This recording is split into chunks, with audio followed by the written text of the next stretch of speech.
CMSA's D&D one-shot. My name is ChromaCaster. I'm going to be you guys' DM tonight. We've got a few guests here who are going to be your DMs for the D&D League that's coming up. I'm going to hand it over to Rob here in just a second to tell you all about the league that's coming up. We've got a few different characters going on here. We've got Rhaenyra's Ironblood, played by Marissa. We've got Nam C being played by Austin. Got Mango being played by Radio Owls, aka Rob. And then we've got Ashera being played by Clem. And before we get into some player introductions, I'm going to hand it over to Rob. He's going to tell you a little bit about what the league is going to have going on here. Go ahead, Rob. Thanks, Chroma. Hi, everyone. I am Rob. You know me as Radio Owls in the Discord server. I am on the CMSA Esports leadership team, and I'm the league manager for our newly announced Dungeons & Dragons League, which starts on February 3rd and runs through March 9th. We're super excited. I just want to say a big thanks to all of our DMs here who have volunteered their time to make this already a huge success. So I'm super excited to play some D&D with them. The league is an organized campaign of D&D games. They'll be played on Saturdays at 6:30 p.m. Central Time, and they'll be DM'd by these incredible people. So if you're interested in playing D&D with us, go find the sign-up sheet. It's in the Discord, and you might want to do it fast because spots are filling incredibly quickly. The sign-up has more details. You can read all of those there or get in touch with me in the Discord. We're really looking forward to getting started and playing some D&D with everyone. But yeah, I mean, like Chroma said, tonight we're just really excited to kind of have a kickoff so everyone can get to know the DMs for season 1. And yeah, we're super thrilled to play and to host our first season with you guys. So thanks a lot. Amazing. I am going to be switching the Twitch title to D&D while we go through this. So it says we're currently playing Overwatch. We are not. So I'm going to change that. But while I'm doing that, let's go through the characters. Marissa, why don't you tell us a little about your character, Rhaenyra? Yeah, so Rhaenyra's Ironblood, he is a male rock gnome barbarian. He has dark brown skin, and he has dreads that are kind of pulled back into a messy bun. He typically is walking around shirtless. Sometimes he has a scholar robe on top. He has top surgery scars on his chest that are covered with thorn and flower tattoos. He also has an axe that he's affectionately named Spinebreaker, which he has matching markings on the hilt of his axe. Rhaenyra has had a bit of issues with anger in the past, as he's a barbarian. He originally came to Candlekeep doing community service after destroying a scholar's lab, but it turns out that working at Candlekeep is a bit soothing for him, so he's stuck around and continues to work there, occasionally adventuring, but mostly just working in the libraries.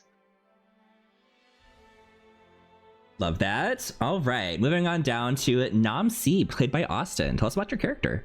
Hello everyone, I am playing Nam C, the turquoise turtle. He is a Order of the Scribes wizard, and he's pretty much a magic journalist. He travels all over the land, far and wide, trying to uncover ancient magic and magic that may be newly developing and reporting it back to Candlekeep, back to the Order of the Scribes, so it can be cataloged and kept for any mage to learn. He's not the best at knowing exactly what spells are new and what spells are old, so he kind of just writes down any magic he sees, and when he brings it back, it's their job to filter through and figure out exactly what's going on. Interesting. The way you were talking about his voice earlier, I'm very interested to hear how you roleplay this one, for sure. Me too. You're like, me too. I'm figuring it out right now. Yeah. There's a lot of, like, the hamster on my head's spinning really fast. So maybe it'll take a break once we start playing and figure out exactly what's going to happen. All right. Going on down to Mango, played by Rob. Tell us about Mango.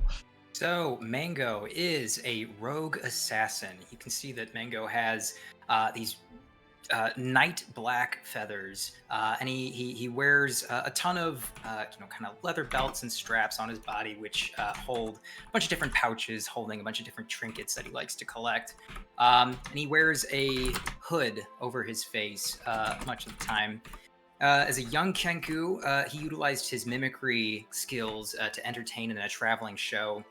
And he traveled all throughout the realm, entertaining anyone who would watch. But his true love came from the haunting wail of the bagpipes. He poured his heart into learning the instrument because he loved the sound and he loved to make grown men weep whenever he would perform. But there came a time where he eventually began to wonder what else the world might have in store for him beyond this traveling show. And on one night, while he was playing his bagpipes, he didn't realize that one of the sounds that he was making was actually a call of a deadly assassin cult's signal. And unbeknownst to Mango, this individual who was in the crowd who recognized the sound, thought that he was being targeted by this assassins group.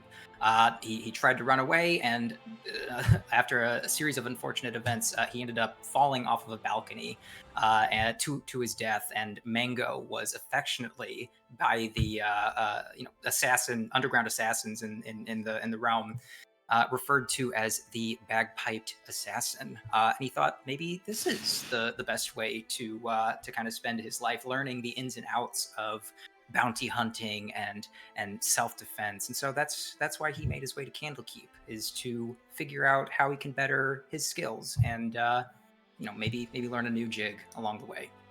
The bagpiped assassin, is that what you said? That is what I said. That's an interesting title. I love that. Yeah. All right, sliding on down to Ashera, played by Clem. Tell us about your character. Yeah, so Ashera she's 5'4", dusky purple skin. She is a little bit older, at least by her human mom, her standards. Ashera found herself at Candlekeep. She was being a half drow, she was always kind of an outsider in Faerun, and so she enlisted in the local militia as soon as she was old enough, and then she really just thrived in that environment of having a purpose and having camaraderie. Unfortunately, the lord that she was serving, he was completely defeated in battle, and the survivors of that battle turned mercenary to make ends meet. They roamed the Greenlands. One day, her group attacked the wrong merchant, and that merchant was carrying a great sword that, unbeknownst to her, was of Shadowfell make. And so she found that weapon and became a hexblade. She entered into a pact for it, not really seeing it kind of deceived her in a classic, do you want to stab things better? And she was like, oh yeah.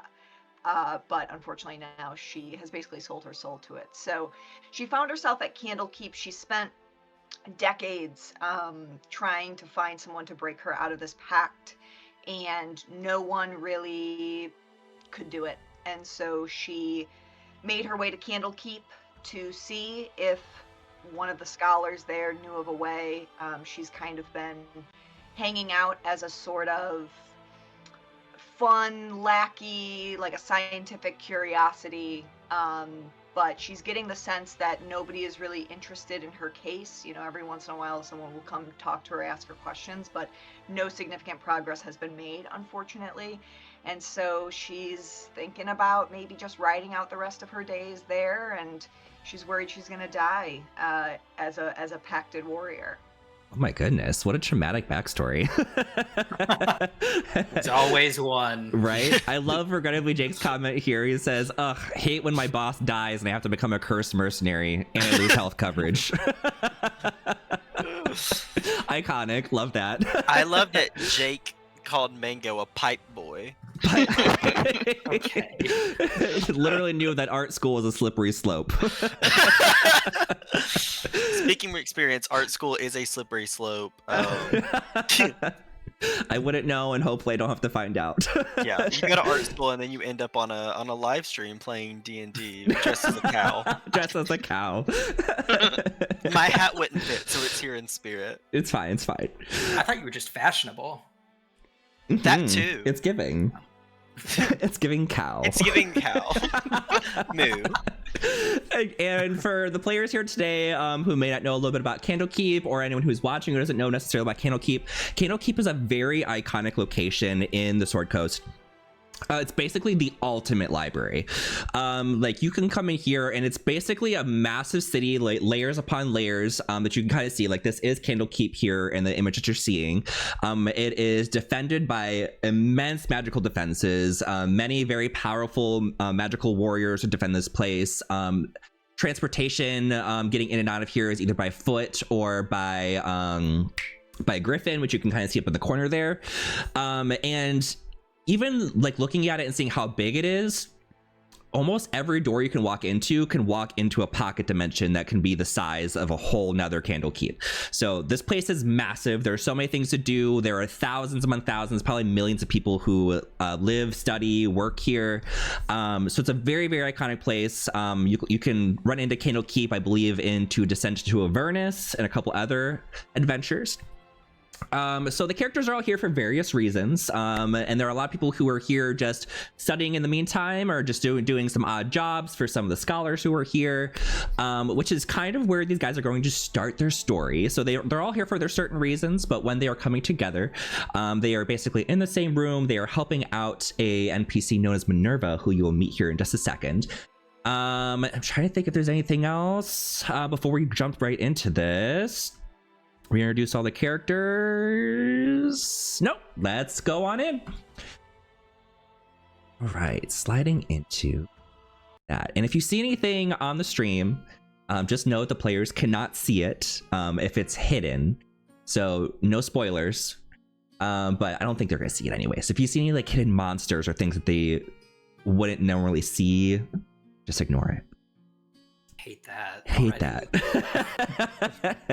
Is what it is, baby. Is what it is. Okay, so you guys are all basically in this congregated library area where Minerva, a elderly deep gnome, known as a bard in her past life, is kind of sorting through books. You guys are studying in the area where she's also kind of in charge of you right now. So she's having you do like menial tasks for her, organize some books, hang some things up. And if your character was in this library right now, what do you think they would be doing? Are they looking for anything in specific? Do they have any certain goals? Namsi, let's start with you. Namsi is transcribing the notes that he took in his native Tortle language into Common so they can then be stored in the library. When he's in the field, it's very quick for him to write in his passive, like his native language, but he has to mentally think about translating these things to written Common in order for them to be stored in the library. All right, Rhaenyra, would you have any purpose in this library? Yeah, I think Rhaenyra is more working right now instead of researching. He's been putting some books away, helping Minerva organize, and he's trying really hard not to get angry because some researcher decided to write notes in ink in one of the books. So he's trying to help clean that up and not get mad enough to rip the book in half. Understood. Mango, are you doing anything in specific? Mango is very visibly bored right now. He's not interested in books. He just came, to the library because his friends are here. He takes out one of the pouches that is attached to his belt, opens it up, and he pulls out a handful of wriggling worms, and he dips his head back and tilts all the worms into his mouth, into his beak, and he starts chomping incredibly loudly, probably annoyingly. But that's what he's doing right now. Got it. Ashera. Ashera throws up in her mouth a little bit because of the worms, but she's for sure like just dusting, like pulling out books, wiping down their covers with a towel, putting them back in. Got it. Mango, as you're tilting your head back and throwing back some worms, a book comes flying across the room and kind of conks you on the head. Minerva's like, no eating snacks over the books. What do you think you're doing? This isn't the cafeteria. He doesn't intend to, but Mango just goes, this isn't a cafeteria. Perpetuating this myth that Mango only knows how to speak in mimicry, but perhaps in that moment it is true. You're lucky you're a Kenku, because if I didn't know any better, I would think you were mocking me. Never. I never mock you. rolls his eyes in the widest arc possible. Mm-hmm. She walks over to Rhaenyra and looks over her shoulder. She sees the writing in the book, and she kind of like pokes you in the side. She's like, "Are you done yet?" He lifts the book and shows it to her and says, "You think with all of the scholars coming here that they would know how to treat these books better?" And he is like closing his eyes and breathing heavily. Yes, you're right. People around here are just super rude. They're writing it on my book. She kind of like rambles on while she's like picking things up around you. She places a book next to you, Namsi, and she's like, "Here, can you put this on the top shelf?" This book specifically is bound in a purple leather with a golden unicorn in the front. You and your wizardly knowledge can kind of tell that there's like an aura coming off of this book. Now, why is in this book? I'm gonna flip it open and kind of flip through the pages very quickly, and using my my wizardly quill is actually going to follow the words on the page as I'm reading them. What is this? I don't know. Did you look at the front page? Is it a unicorn book? I don't know. Let's see here. She kind of like yanks it from you, and she's like pushing her face so close to the book that there's no way she can actually read it at this close range. And she starts just reading from the first page. Out loud, she says, "Our story starts during the time leading up to the winter solstice. On the final night of Uktar in the year 374 DR. A nearly full moon rises behind wispy clouds as a star-speckled sky darkens against a fading horizon. It seems silent and still. You're in the heart of the forest, but to anyone who knows the forest well, that silence can be misleading. When you're ready to proceed, turn the page." Turn the page? Oh, here, you turn the page. I don't want to. She hands it back to Numsy. Oh, okay. My quill turns the page for me. As you turn the page. Oh, no. Basically, a giant white light appears as you guys are sucked into this very unknown area, which just seems like a random forest. Just sucked right in. And Minerva's behind you, and she goes, "Oh, not again." Oh, This happens often. magic. I swear to God, I open up a book once a week and it takes me to some random dimension. Oh, Numsy's gonna open up his notepad and start scribbling as fast as he can about what just happened. Mango takes a look at his hands. His pouch apparently was not brought along in whatever transportation this was. So he starts foraging in the grass, looking for worms to replace his lost bag. I think Rhaenyra has pulled out his axe, and he's looking around. I think this is also probably not his first rodeo getting pulled into a book, and he doesn't know the genre of the book. If it's, horror, scholarly, who knows? So he's prepared for anything. Minerva's like, "I gave you the book, so if it was gonna happen to anyone, it would just be you. But gosh darn it, we all came with you." Oh, my bad. Well, with these kinds of things that happen, you kind of just have to go through the story, just get to the end, and then we get out. So, figure it out. You're on the fringe of a meadow that borders a forest. Tall trees of several varieties stretch before you as far as the eye can see. Behind you is a range of formidable mountain peaks. As the remnant of the settling sun dips below the horizon, a rising full moon illuminates the darkening sky. I'm going to display that in the chat there, just in case you need to reference that. What would you guys like to do? Oh, Is that a Nims- path forward that we're on? It seems like there is a path that literally leads straight forward. You could wander off into the forest to the left and to the right. The back, like if you go backwards, it seems like the world just kind of gets blurry. Okay.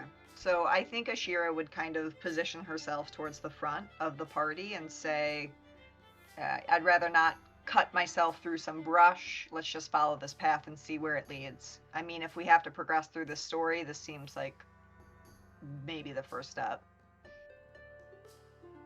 Does the rest of the party agree? Yeah. Yes, but on our way forward, Namsi is going to start like touching the grass and feeling dirt and be like, "Oh, it's like it's real. Must take note." Must take note. As you guys start taking a step forward, let's pop this up here. Three bipedal creatures that combine the features of men and goats laugh drunkenly as they stumble from the woods. They sway back and forth while greeting you enthusiastically in Sylvan. Does anyone speak Sylvan? Nope. Nobody Sylvan? I'm checking. I'm also checking. No. No. They're just talking at us. Yeah, so these satyrs walk up to you and it's just kind of him gibberish, and then after you guys give them a very confused look long enough, Minerva kind of just like walks up, and she takes she pulls like a little cane out of her pocket, which seems like it shouldn't fit in her pocket, and she just kind of starts like tapping the satyrs on the head, and she's like, "Speak a language we know already." Oh, no. That's not how we deal with people. That's not how we introduce ourselves. The back satyr reluctantly steps forward. He's like really drunk and silly, so he's tripping around and he goes, "I'm Tragos, and this is Artelio and Funagi." He says, "We're out for a bit of a revel when a swarm of wild-eyed ravens attacked us. We're in no fit state to fight. Could you perchance help us get home?" Wild-eyed ravens, you say? Yeah, crazy eyes. Crazy eyes, Talking huh? about just regular birds? Yeah, did you try perhaps Reggie. punching them or throwing things at them? I No. found shiny rocks help discourage the birds. Okay. Well, okay. Maybe I was a little too hasty in saying that we shouldn't be, putting off a bad impression to these individuals, because clearly they had no concern about doing that to us. Talking about hitting birds with stones, I think that's a little uncalled for, don't you think? We're just trying to provide helpful advice. I'm a problem solver. These are mean birds. Isn't that like a You're nursery rhyme? Two birds, one stone. Those are actually fighting words, so. Minerva turns around at you and she goes, "Where's that mimicry at?" He rolls his eyes in an even wider arc than before, and just huffs and starts looking for more worms, because he's had it with these people. He's had it officially. One bird, three worms. The satyrs kind of like sit down Indian style. They're like, "Are you gonna take us home or not, dude?" Well, Yeah, I let's see get on with these birds. Let's go see these birds. no way else to go but forward. They literally jump up like they had no problem at all. Like they're not even drunk at this point. They said like, sweet, let's go. All right, we're going this way. And they start marching towards north. I'm assuming the party's gonna follow them? Yeah. Yeah. Perfect. Okay. So everyone starts following these satyrs, who seemingly were not drunk once they stood up, but as you're starting to walk more and more, they're like literally falling over into the bushes and like falling into rose bushes or getting scratches. Like they just can't even stand anymore. They seem very on and off, almost like they're inebriated, but not a normal inebriated. After about a 20-minute walk, you guys come up to an opening. Before you stands a maple tree of impossibly large size in the center of an open area nearly 100 feet in diameter. We'll slide you guys over. Whoa. And let me just zoom in for the stream here so everything is clear for them. Yeah, that should be good. Shafts of light cut through the leafy canopy overhead and reflect off thin streams of water that trickle along and between the tree's gnarled, thick roots. As you approach the trunk of a tree, the satyrs gambol ahead of you, elated to be back in their safe haven. Suddenly, the tree seems to come awake. It gives off a guttural noise, and then it speaks. Pardon my rudeness for being asleep. It's been a long time since I've had travelers like you in these parts. Oh, what are you? I'm just What? asking, what is he? Like, what are you? I must know for my notes. A treant. It's a little, forward to ask one's race so blatantly. I must know for my notes. All right. Please excuse my satyr friends. They're just so happy to be home they forgot their manners, considering you helped them get here unscathed, mostly. He's like watching them like bleed out through like these little cuts they have from all these rose bushes. they little tumble, little minor tumble. So, what brings you through these parts? That's a very good question. I'm not entirely sure myself. Minerva walks up and she's like, "We got sucked into a damn book, and we just need to finish the story so we can go back home." And he's like, "Oh, a book, you say? Interesting."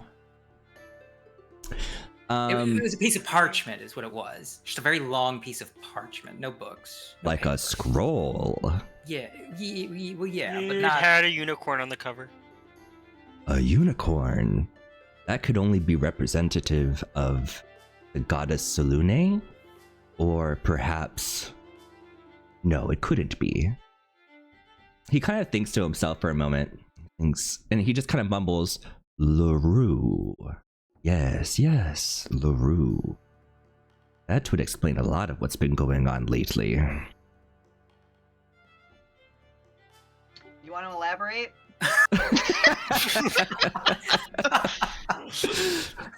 I don't really leave this place very often, for I am the keeper of this area. This is what you would call a safe haven for the fey creatures of this realm.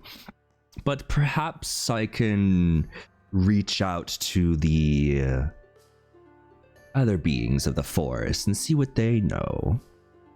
And you kind of see like under the ground, like his roots kind of like start tingling around, like he's kind of like feeling through the forest. You can kind of tell that he's got like a connection, like his roots go really, really far out. So you can kind of feel what's going on throughout the forest. And he says, the pool of eternal spring is being sullied, tainted by bloodlust? Okay. Sounds like magic. Is this something we're gonna have to fix to get out? Is this what we're gonna have to fix to get out of here? Is that normal for it, or is that an unusual state? I wouldn't say the pool of eternal spring is often bloodlusty.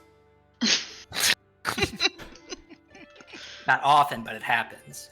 No, we got you. It happens, you know? Yeah. Stop bringing it out. Sure. I plead that you go and figure out what's going on. That would be. It is. There. What's in it for us? What are we gonna get out of this? I got places to be. I mean, we could go home. That seems like one benefit. Oh. Oh, guess. yeah. Minerva turns to you and she's like, "If you don't accept this quest and finish the story, I swear to God." I'm just saying, we know nothing about this realm. This could be like paradise for all we know, right? Right? Like we're dead? Well, This small corner of my world is such a paradise. However, see, listen if to the- you listen to step the stick. out, not so much. why? What's out there? Berserkers, crazy birds, drunken Okay. satyrs. Everyone seems to point out the birds. I just find it a little offensive that we're all picking on the birds here. I could give Birds you peck me. this. He kind of like pulls a root from out of the ground, and in his grasp root is a potion. He Mine, kinda- mine, mine, mine, mine, mine, mine. He hovers it kind of like over Mango, like just so he can't reach. Oh. that's awful. Do I have flight? I'm a Kenku. Do I have flight? I don't think so. No. Okay, What kind of fine. bird are you? I cutely hop on the ground to try and grasp it. Eventually, he lowers it down to you. He Yeah. doesn't tell you what it is, though. Oh, what is that? Can I walk over and touch it and be like, what is this? Bird, let me see it. I'll see if I can tell you what it is. The name's Mango. Do I recognize it, or do I have any sense of what it might be? If you want to make an Arcana check before Namsi does, you are welcome to. No, I'll let Namsi do it. Oh, yes, it bubbles. I'm gonna make an Arcana check on it.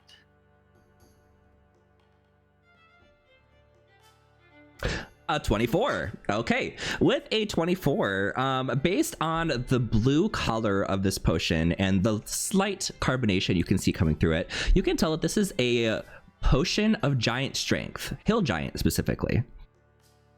Oh, this one makes you strong. You drink it, you throw things, you pick things up, you get big. Hill giant water. And he hangs it back to Mango. Oh, thank you. Okay, well that's good to know. Okay, Must I'll take keep note. that. Yeah, I'll keep that stowed away, and I'm sure we won't have to use it. I'm hoping. Thank you, Trent. My name is Feanor. Feanor. Cool. Feanor the Treant. And he just kind of stares at you longingly. Oh. Okay. Yeah, that's So is calling him Trent like calling you Bird? no, it's different. For the characters and for anyone watching, a potion of Hill Giant Strength specifically says when you drink this potion, your strength score becomes 21 for 1 hour. This potion has no effect if your strength is equal to or greater than that score. Okay. He basically stopped talking to you at this point. He's just kind of staring at you, waiting for you to go do his mission. So what would you guys like to do? Could Where's you? the spring? Oh, yes, that would be some excellent instruction. If you just follow this path north, it'll take you directly to the spring. Do you have a sense So of... what do we face there? What are we expecting to find? Why can't you I just have one of your only friends have do it? root feelers. I don't have eyes all over the world. So we should expect bloodlust and a spring. Yes, I like bloodlust spring. in I have water. spring. Before we leave, I need to make some notes. I want to walk over to this group of pixies and green ladies and be like, you know, guys, got any magic that I ain't seen before? Got any something cool? Are you saying that in common? Yes. They just look at you funny and they kind of go, and turn away. Oh, okay. I'm gonna do the same thing to every single one of these groups, understanding that none of them can understand me, but trying my damnedest. He is the smartest turtle. Oh Doing yeah. a great job. I mainly just write what I see, not what I hear. Alright, and he's gonna go line up like, come on guys, there might be more magic this way. That's south.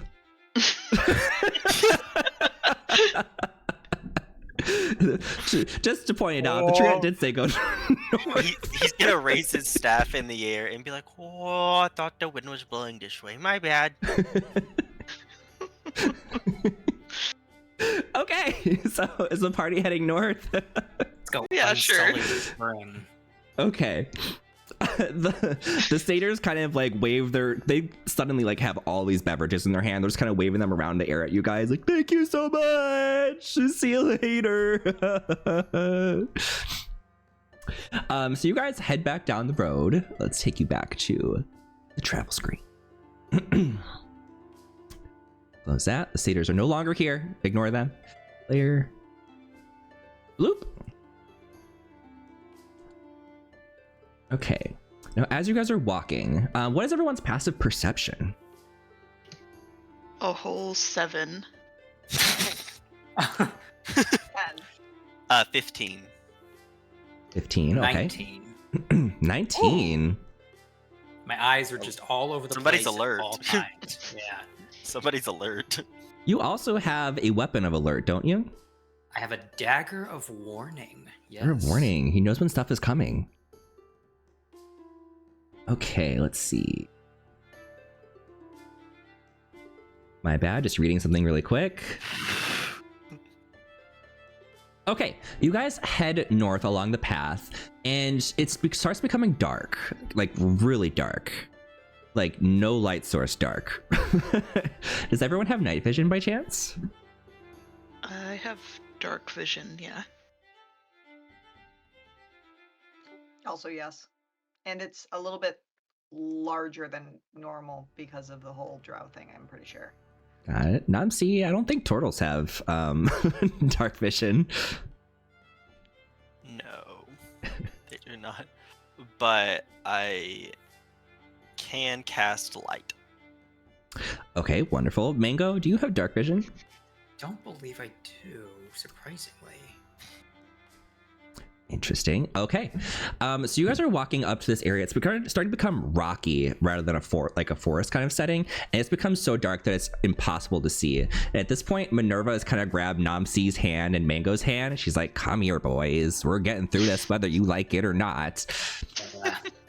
Oh, I'm gonna cast light on the tip of my staff, so it gives me 20-foot radius of light and then another 20-foot ring around that of dim light. Perfect. Okay, so you guys come up to what seems like a rocky path going over a giant crack in the world. Kind of phase you guys over here. Did I move you? I did. You guys come up to this area which is covered in a massive amount of webs. Ground sticky. Oh, this looks great to me. It's sticky, so you don't drop it. As you guys approach this area, you can very clearly see a couple of adder caps hanging out in the webs around this area. They don't seem aggressive. It's almost like they're waiting for something. The path ahead of you is covered in a lot of webs, so getting through it may be a little bit difficult. How would you guys like to proceed? Oh, I've seen this before. I'm gonna cast Detect Magic to see if there's anything weird going on. Okay. Can you post it? Perfect. Detect magic. For the duration, you sense the presence of magic within 30 feet of you. If you sense magic this way, you can use your action to see a faint aura around any visible creature or object in the area that bears magic, and you learn its school of magic, if any.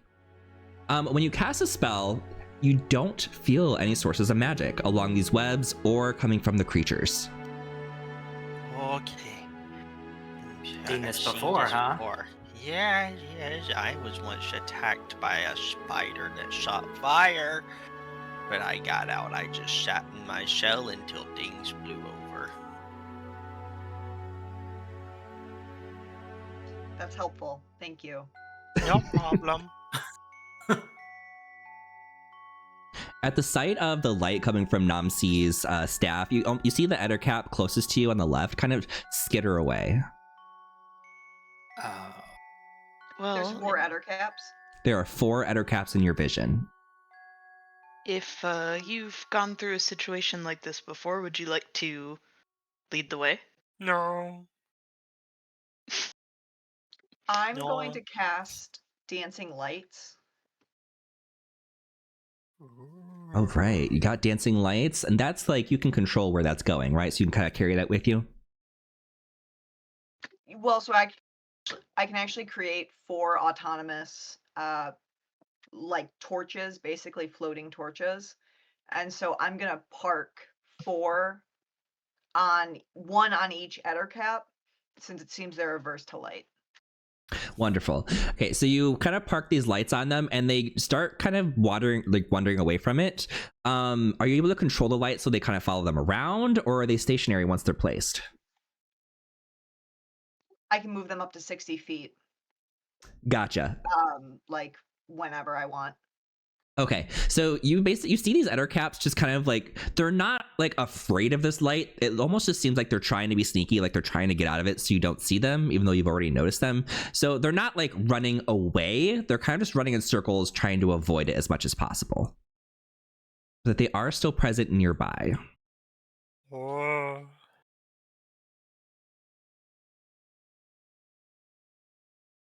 And ahead of you is about a 20-foot wide, 60-foot long stone bridge covered in a lot of webs. How are we planning on getting through it? Oh. Oh. I'll start chopping. I told you that was a possibility. What'd you say? I'm sorry. I can start chopping with my sword Dead Tooth. Okay, so are you leading the way and starting to just swipe through? Yeah. Okay. So you're leading the way, you're swiping through. These Ettercaps do seem to be staying away. They don't seem to be jumping on you. Let's see. Mingo. Is everyone just staying in a single file line right behind her? Yeah, I think Yeah. that would probably be Yeah. best. Follow. Perfect. Okay. Let's see. Let's go ahead and roll me some attack rolls for me. Each 10-foot square of webbing has a AC of 10 and 15 hit points. Sure.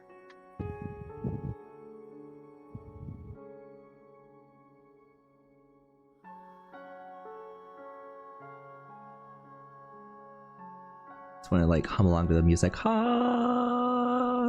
How many attack rolls do you need? Oh, If we is this can everyone? get, if there are 10 successes, then you get through it with no problem. So you need to go over an AC of 10 6 times.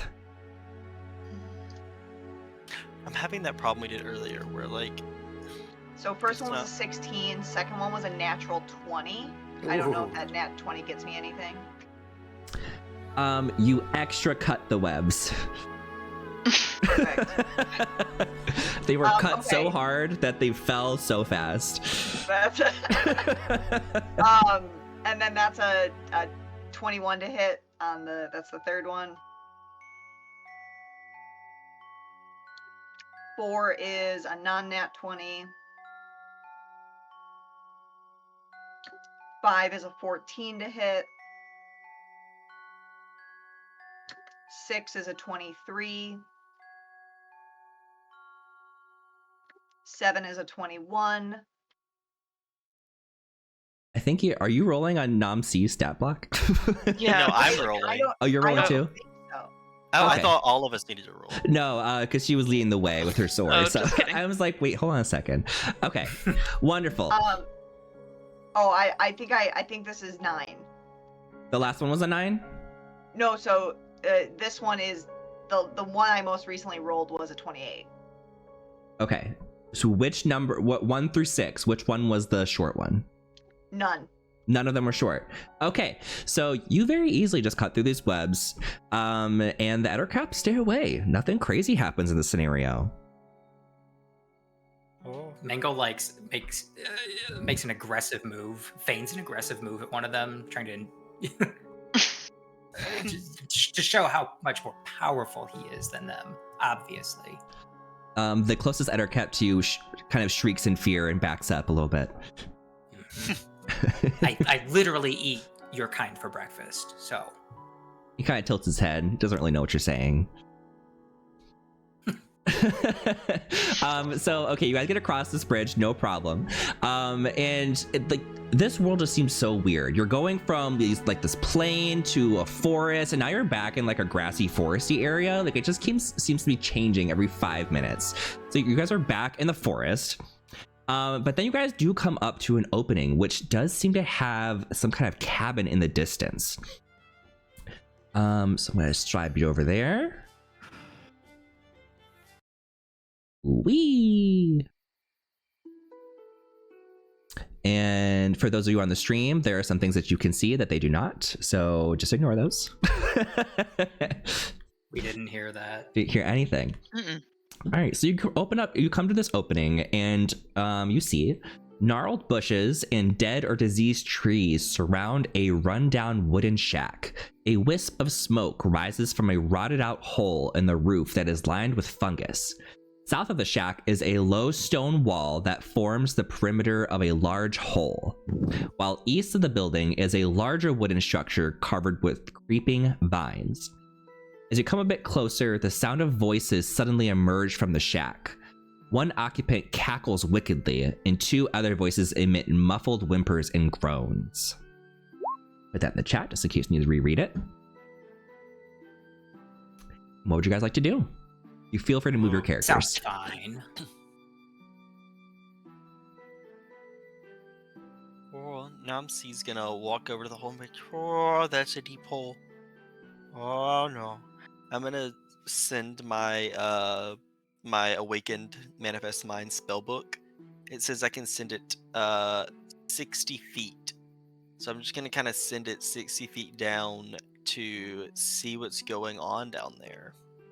I can hear and see, and it has dark vision of 60 feet. Got it. So you kind of lean over the wall and start sending your, what's it called again? My manifest mind. It's my notebook that I write on.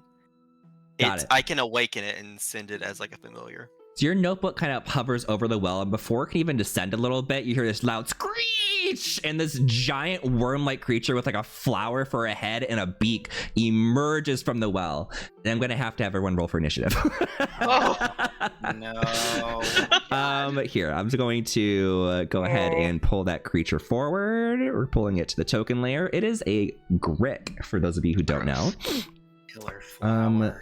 Actually, I haven't done combat in Roll20 in a minute, so let me pull up, where's the initiative counter? Turn order, here we go. I got Ashera in there. I will manually input Namsi. So if you click on your token first and then roll for initiative, it'll automatically put it in there. But if you did it already, it's fine. I will add you manually. Donka. Okay, so I got Mango, perfect. Namsi, was that an advantage roll? For Mango? Mine? For Rhaenyra. Yeah, it was. Okay, cool, perfect. Just a really bad one. A really bad one. It's like, I was gonna say, that's definitely not the greatest advantage. All right, Namsi got a 13. Enter, and then we got Rhaenyra got an 8. Bloop. Mango's in there, and then the Grick. It won't let me. What? Let me click on the Grick tokens. There we go. Grick, and let's just roll it for initiative over here. Run encounter.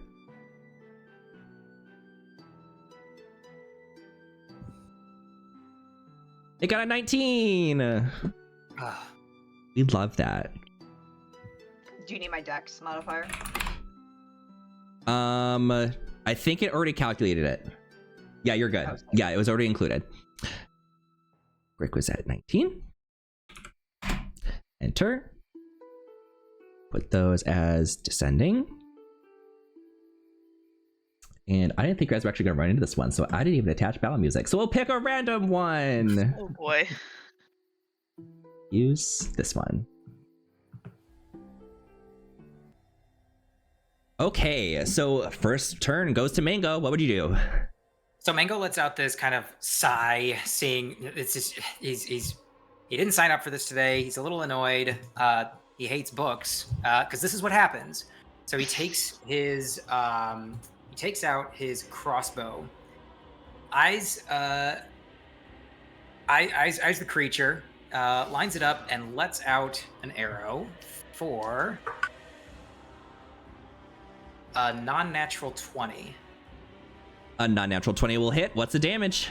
Awesome. So let's see. I'm using sneak attack, by the way, because I'm hitting it with a ranged weapon. I don't need to have an advantage on this roll because Namsi is within 5 feet of the creature, so I get an extra 5d6, so a total of 6d6 plus 4. Because rogue things. Yes. Yeah.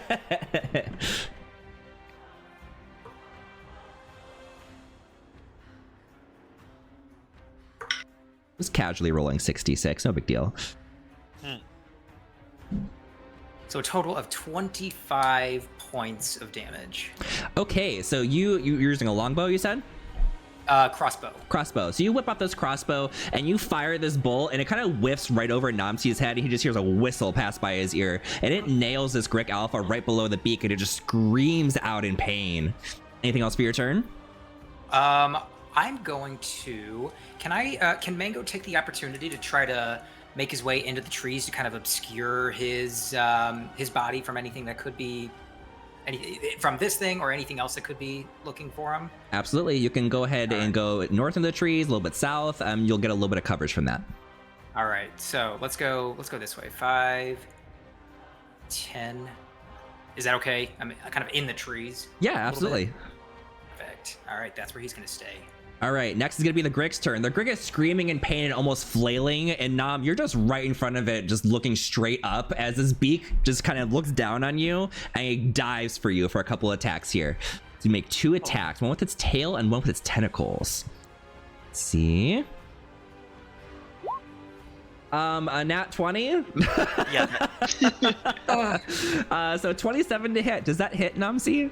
Yes, it does hit. Okay. Let's see if the tentacles hit too. Does a 12 hit? 12 does not hit. Okay, wonderful. So his tail just kind of comes out from the well and whips across your face and smacks you silly. You're gonna take 8 plus 6. That is 14 points of bludgeoning damage as you're slapped across his face. His tentacle reaches out and it kind of like falls past you as you kind of flinch over, just kind of grabbing your cheek. And that is gonna be its turn. Next is Ashera. So Ashira has a real problem with things that have too many or too few legs. So she's not gonna get near this thing at all. So she's gonna Eldritch Blast. Yes. All right, let's roll it.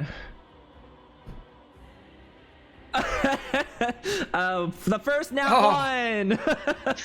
Not good. Yeah, you fire this. Okay, you got a second blast coming out. No, I don't know what It happened. just sent a second time. Okay, no worries. So you send out your Eldritch Blast, and you accidentally hit Nam's living book, and the book kind of collapses into the well. It falls down 60 feet.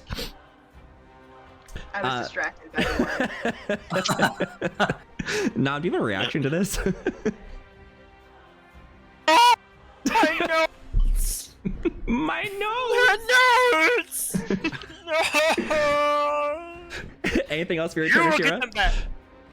Did you have a copy at home?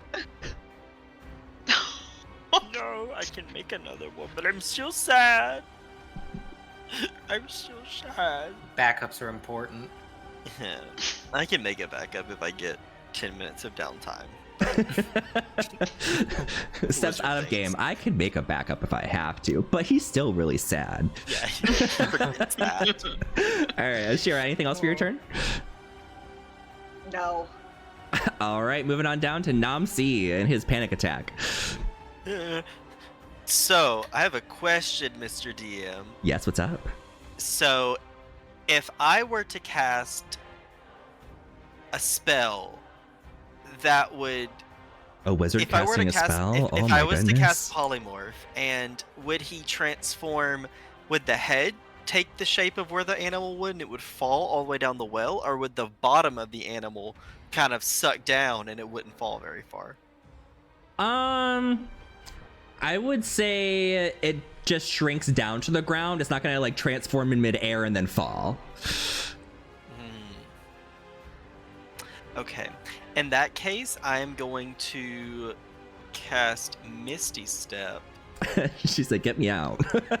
Yeah, and get far away from that as a bonus action. Okay. And get 1, 2, 3, 4, 5 here. I think that's 30 feet. At 5, 10, 15. It's about 15, but 20, 25. There we go. He's just moving so slowly. hey, he's just I'm turtle. telling- Give him a break. Yeah, I'm a turtle. It's hard to count. The squares are small inside the trees.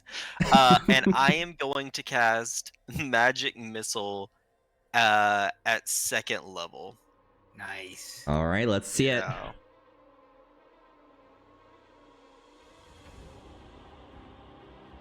And he takes 3 force damage. That's for 1 missile. Go ahead and roll it one more So, time. Yeah. Keep rolling. All So right, it's so 7 damage in total. Yeah, so as your book is being slapped down into the abyss of the No, well. I should roll it 4 times. I'm sorry. 4 times? Go for it. Yeah. While you're rolling that, as Grick Alpha is kind of like throwing your book down the well, and he turns back to you, and suddenly you're not there anymore. It kind of like looks up with its beak, kind of looking for where you are, and it just sees these white missiles just plaster it in the face, taking 7, 8, 9, 10, 11, 12, 13 points of force damage. All right, I should have kept track. I didn't even keep track. So minus 13, and then remind me, Rob, how much damage did you do again? I think it was 20.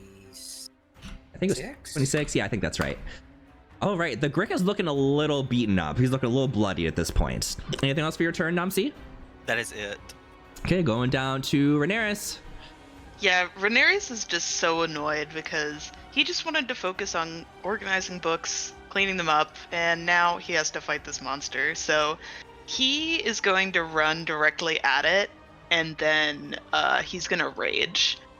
Yes. Gets mad. Yeah, he's so mad. So he gets 2 attacks on his turn, so he's just going to pull out his Great Axe Spinebreaker and try cutting off 2 of the tentacles. All right, let's roll it. Hey, so let me do damage on this one first. Nat 20. Oh. And then it would get +3 to it as well for damage because he's raging. So that's 19 on the first one. Okay. And then, does this one hit? Does a 20 hit? Yeah. Okay. And then 8 on the second one, so that would be 27 damage. 27 damage in total. You said you were going for the tentacles? Yeah. Yeah, so the Grick was kind of distracted by Nam magically disappearing and then getting whacked in the face. It turns to you, but as it's turning, it just sees you charging forward, and you just got this angry look in your face. And before it can even react, you just swing this axe, and basically all 4 of his tentacles are sliced off in 2 strikes. The first 2 are sliced off, the second 2 are sliced off, and it's freaking out. It's trying to like go back down to the well at this point. Rhaenyra yells, "No, you don't!" after it. But that's the end of his Rhaenyra turn. starts climbing into the well. I'm sorry, remind me the damage again. It was how much? 28. Minus My math is 28. correct. Okay, it is looking like it's on death's door. It's definitely bleeding out through its now tentacle holes. Let's push it through then. Minerva says, "Go get him! Slay that Grick!" She's not taking a turn. Mango, back to you. Okay, so my recollection, or at least the way I read it, is that do I get another sneak attack? It says once per turn, so I can do it again, right? Yes, you can. As a creature. All right. Mhm. Mango casually loads in another bolt into the crossbow, casually holds up the crossbow and fires for. How about a 17? A 17 does not hit. Is that your only attack for this turn? I think it is. Okay, you pull out your crossbow thinking you're gonna be this badass to just kind of slay this alpha, and you shoot it, and it kind of tinks off of its beak and flies up into the air. Oh, okay. I've got one of those too. Minerva kind of looks at you and giggles. Laugh it up. All right, fine. Mango's he's gonna take the opportunity. He's got he's got his training, and he's not gonna let that be the end of the story. He's embarrassed. He's going to run forward to try and intimidate this thing. 5, 10, 15, 20, 25, 30. He's just going to run forward, yelling the whole way. He's going to stop there. Is he yelling anything in specific, or is he just screaming? He is yelling in thieves' cant, "You piece of blank, blank, blank." Can one yell and thieves can't? I figured that was like Oh. sign language. I thought it was like verbal gibberish. You're just I don't like know, I could be angrily wrong. signing at this creature. I mean that too. Yeah, that's fine. worked. just flailing as you're running. No big deal. Like I said, first time playing a rogue, so No worries, no worries. All right, so you go charging forward, and next is the Grick's turn. The Grick is kind of just flailing around. It no longer has tentacles to be hitting you with. So it's just going to swing its tail at Rhaenyra since it's the closest target. Does a 20 hit? Ow. Yeah, it does. Okay, so it's just kind of flailing at this point. It doesn't even see you really. Its tail just kind of comes out of the well and swings around the well and whacks you on your side, giving you this massive bruise on your rib cage. And you're gonna take 15 bludgeoning damage. Ouch. And then it tries to reach for you with its beak, but that's gonna be a disadvantage. So I'm gonna roll that twice. Does a 17 hit? Yeah. Okay, so it's trying to just bite at whatever it can find, and it reaches out and it ends up biting you in the shoulder, and you're gonna take 13 points of piercing damage. Ow. Rhaenyra's like bares his teeth at it, but is still pretty hurt. All right, that's gonna be it for the Grick. Next is Ashira. Okay, we're gonna try to redeem ourselves with our Eldritch Blast. Nat one. Again. Does a 13 hit it? 13, unfortunately, does not hit. Right, it's the lack of legs. That's really just throwing me for a loop. Minerva gives you a little pat on the shoulder and she says, "It's okay." And your Eldritch Blast kind of goes flying. It kind of like, it flies past the Grick and nails the cottage that's behind it. Just like it hits the chimney and knocks a chunk of stone off of it. Anything else for your turn? Nope, that's it. Next is Namsi. Oh, my book. Oh, earlier you said it hit my book. It didn't kill it though, right? It's just down there. Yeah, it 60 just feet kind of got below. whacked down there. It's not like dead or anything. All right, nice. I'm gonna cast Magic Missile again. At this time at first level. First level. Let's see it. 1, 2, 3. All right, 8, 9, 10, 11.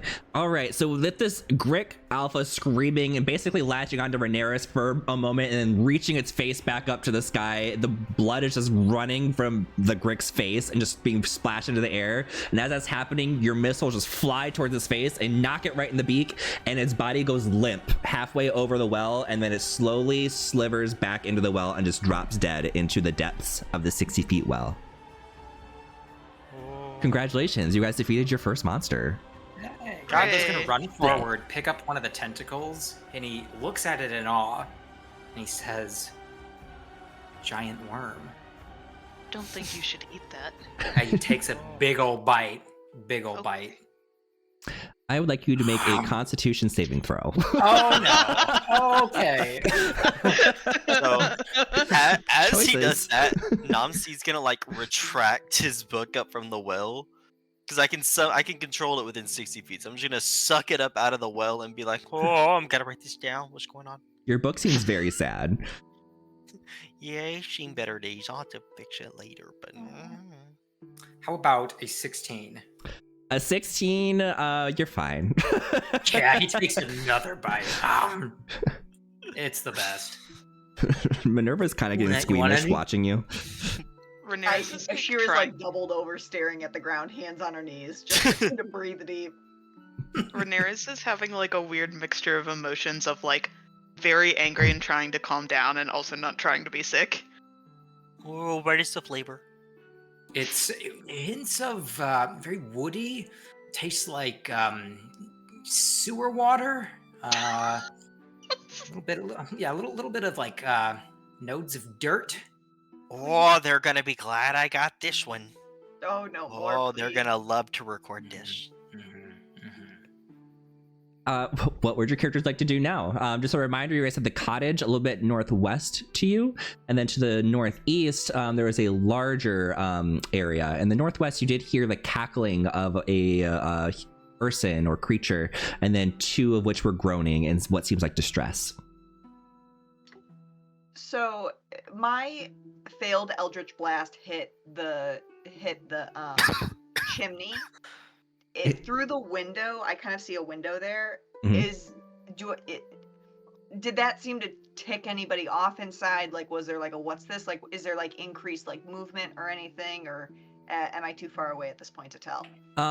Based on what you can tell from where you're standing, you can tell that it got a lot quieter. Like you can't really hear voices anymore, other than just some very, very mild muttering.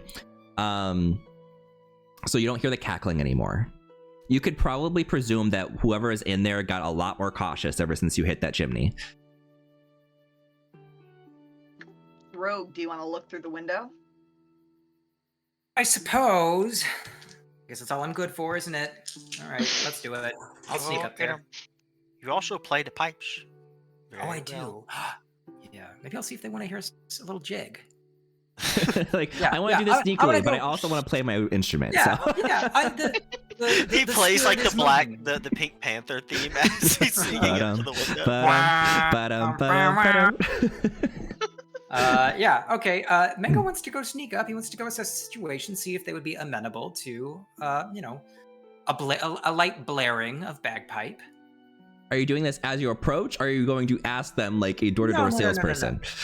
No, I just want to see. I want to peek. I'm going to sneak up. I want to kind of like peek through the window, see if I can assess the situation, see if they seem like the type of people who would like bagpiping. In which case, I might consider bagpiping. Otherwise, I mean, maybe a knife in the back or something. I don't know. We'll see. Okay, make me a stealth check as you approach the window. All right. How about a 17?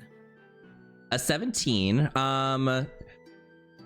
So you approach the window. Go ahead and drag your character where you're going. Are you going to the window that's right over here, I'm assuming? I think, yeah. Let me just. And your passive perception's a 19, correct? Correct. Yes. Okay. I would like to go. Okay, Mango's gonna go. He's gonna like try to peer in from the cover of that tree there. Okay. As you're peering through the window, you can see what looks like a couple of. I'm curious. You probably know who these creatures are. They're what seem to be dryads. So like tree-like humanoid creatures are like bound and gagged right in front of the window. There seems Mango sees this and he takes the bagpipes that he was taking out of his bag. He slowly puts it back into his bag. like maybe not a shaking his head in situation. disappointment. Okay, I'm sorry. What else? No, you're fine. You also see a very interesting creature walking around. She seems like she's ready for someone to break through the door. Make me an Arcana check. Oh boy. Okay. How about non-natural 20? Okay, wonderful. I mean, you can tell this is a hag. So from what you can tell by looking at the situation, this hag seems to have taken these dryads hostage, and she's kind of like holding them up in this cottage. And based on your passive perception, you can also tell that there's some kind of creature or creatures in the trees very close to you, and also on the other side of the pathway that you just crossed, that are potentially watching your every move. Oh, I know this. You can kind of hear like the rustling, like you feel like you're being watched, and you can hear little noises, like someone might be moving around the trees.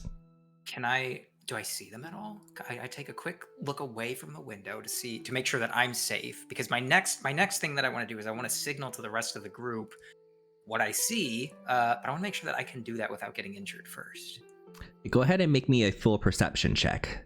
All right. How about a 21?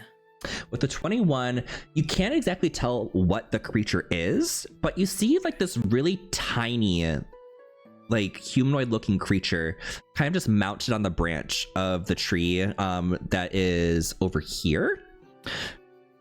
And you see something similar basically right above you. They're not close to you. They haven't made a move. They just seem to be observing what you're doing. Do they look like the fey creatures that I saw by Feanor the Trent? They don't look the same. Kind of similar, but not fully the same. These ones Okay. do not have flight. The ones that you saw near the tree end were sprites and fairies and pixies, so they were kind of like floating around. These ones don't seem to have wings. And last question: does it look like they know that I'm there? They definitely know you're there. They're definitely watching you. All right. So Mango looks up and he says, "Hey, you. What's the deal with the house there and the bound and gagged creatures? Do we need to help them? What is this chapter in the book about?" You're speaking to the creature above you? Yeah. You kind of hear it rustle and kind of like dash away. It's almost like a jump to the next tree. That was helpful. Okay. Well, since it's gone away, Mango's going to turn around and he's going to try to use his thieves' can't sign language to sign to his friends what he sees. He tries to sign 1, 2, 3, 4, like 5 creatures in the house. 1, 2, bound, gagged. Does anyone else speak thieves' can't? Nope. No. They just see Mango flailing wildly. Okay, well, when he sees that none of them are deciding to come over, Mango wants to go a little bit closer to the window. He wants to see if it's open, to see if he can talk to the dryads, to see if he wants to go up and see if he can hear any conversation about what the situation might be going on inside. Can your character see through the window right now, like on your screen, or no? Yes. Okay, wonderful. I mean, you can walk up to the window, but the window is closed, so they're not gonna be able to like hear you if you whisper through to them. Okay. Can I try to go up and see if I can hear anything they're saying, or if they're talking loudly enough? Absolutely. You can make me one more stealth check. Sure. Okay. How about a 23? 23. Yeah, you get up to the window. You start listening close, and like we said, they are gagged. So you just hear. Do I hear anything from the hag? She is not saying anything to them. Like I said, she's very much like ready for something to come through the door at this point. Okay. Well, if she's ready for something to come through the door, I'm gonna saunter my way back to the group, disappointed that they didn't understand what it was I was trying to tell them. I'm gonna relay everything back to them. So do I make it back without any issues? Yeah, absolutely. Nothing happens. Okay. All right, so Mango goes back. All right, team, gather around. I had to be the one to put this all into motion to fix this, and I had to do it all myself. But here's where you can kind of contribute if you feel like it. For once, we've got a group in there, 2 people in there who are held captive. I'm assuming that that is some significance in this book. Because if not, that'd be a little weird. So I'm assuming this is what we need to do. We need to go save them. Bada bing, bada boom. We're out of the book. We can go back home. I can eat my worms. We'll be good to go, right? Okay, who wants to go first? Okay, I'll go first. I'll go. Okay, great. Thank you for volunteering. Who was it that said I will go? Me, Ashira. Ashira. It's I. It's where it's like talking to walls sometimes. All right, so what are you doing, does Ashira? Love all of you. I'm gonna knock on that door. All right, you approach the door and knock, and you hear this very scraggly kind of wicked voice, like a typical, like very stereotypical witch would sound like, just like, who's there?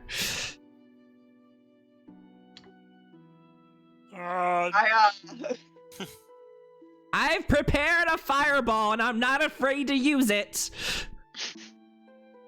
I don't think there's any need to come to violence. Mango steps away from the rest of his group to give some space.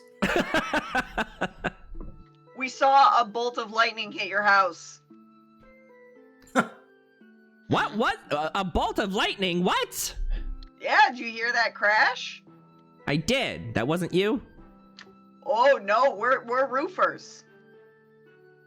Roofers? In Yeah, this part of the wandering woods? roofers.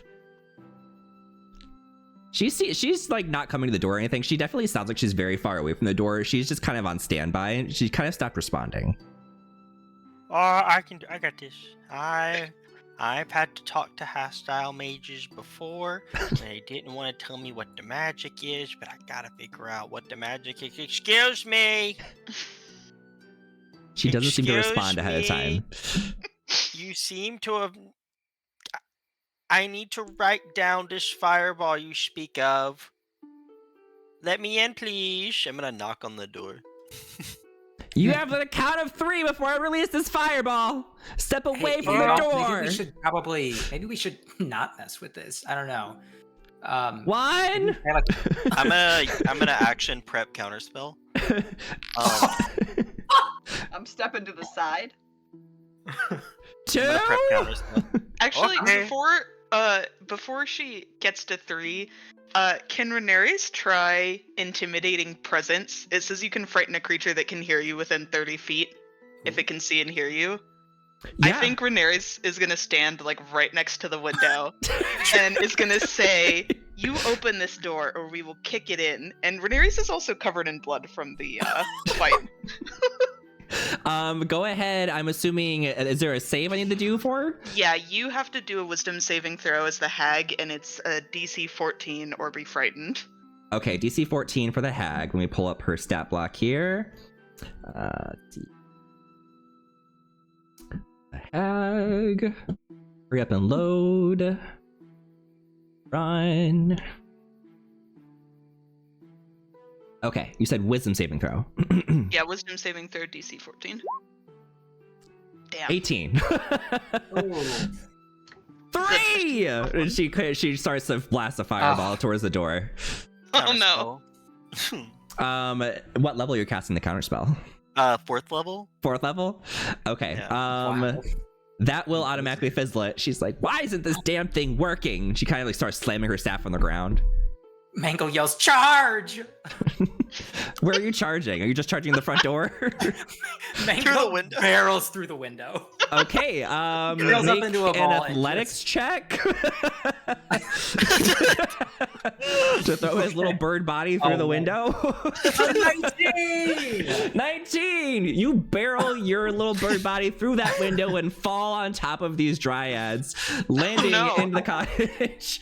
We're here to save you. You take 2 points of piercing damage. That makes sense. from That the makes sense. window. Yeah. Such The nimble window is hollow now bones. opened. Everyone roll for initiative. Oh god, wait, let me pull up turn order. Okay, now click on your tokens and then roll for initiative, and it should pop up. I forgot to click, Fired. but I got a nat 20. Nat Minus 20. 1, so 19. A -1. Wow, I got Oh. 2 nat ones. Oh, wow. No. Jesus. It's one of them's a 7. Just kidding. That's the same roll I got last time. A 2 and an 8. All right, now Whoa, another nat 20. got All right, 19. Okay. Wow, y'all are so fast. Okay, so the hag got initiative of 16. Oh. Oh. Okay, and the other creature that is in the room, you see 2 little blue creatures. For those of you, I don't know if your characters would know who this is unless they're familiar with the Fey realm, but these creatures are called Quicklings. So Quicklings got a 19 for their initiative. Sure, let's go ahead and order that correctly. Descending. Perfect. So Mango's gonna go first. Let's go ahead and activate our battle music. So Mango, he's bleeding from several cuts. He's on top of one of the dryads, and he just says, "I may have made a mistake." He's going to. So if I were to take out the crossbow and shoot at this thing, which is next to this dryad, is the dryad an ally? Would my sneak attack work? I wouldn't say so, just because they are bound. They literally can't help you in any certain way. Fair enough. Okay, in that case, oh boy. Okay. 5, 10, 15, 20, 25. Is that going to give me advantage? Why would you have advantage? With an allied creature. I asked that before I remember that you said that this person is bound. Yes. So probably yeah. not. They're not going to be assisting in any way, that's for sure. Okay. So Mango is freaking out. He's just crawling all over the ground, and he's getting deeper and deeper into trouble. So he's just deciding, fine, I'm just gonna go with it. Let's do it. I'm gonna attack. He takes out a dagger and he plunges it towards the creature that is right in front of him. This one? So, correct. Yes. So he is going to do. Let's see. 23. A 23. Let's see. You need to roll it at disadvantage. When you're swinging at this creature, the creature seems to be like kind of bobbing and juking like so fast that its body's almost blurred. Oof. Okay, so 23 or 26. So the 23. The 23 is going to hit. What's the damage? Awesome. Damage is 8 points of piercing. 8 points piercing. What weapon are you using again? The Dagger of Warning. Dagger of Warning. Okay, so this creature seems like it's bobbing and juking, but you kind of take a stab at one of its blurs and you just stab it right in the shoulder. And it's so small that you basically took up a majority of its body with this small dagger. So it's looking very much on death's door already. Anything else for your turn? Try me. No, he says, yeah, he's done. He's done. All right, next is Ashira. So I assume we tried the door and it's locked, right? The door is currently locked. Right now, the only way in is through the broken window, which will be difficult terrain. Okay. I'm gonna try to bust down the door. Okay. Do you want to like attack it, or would you like to do an athletics check? It's up to you. That's a good question. Hold on. Let me do an athletics check. All right. You try to ram it down. Let's see how it goes.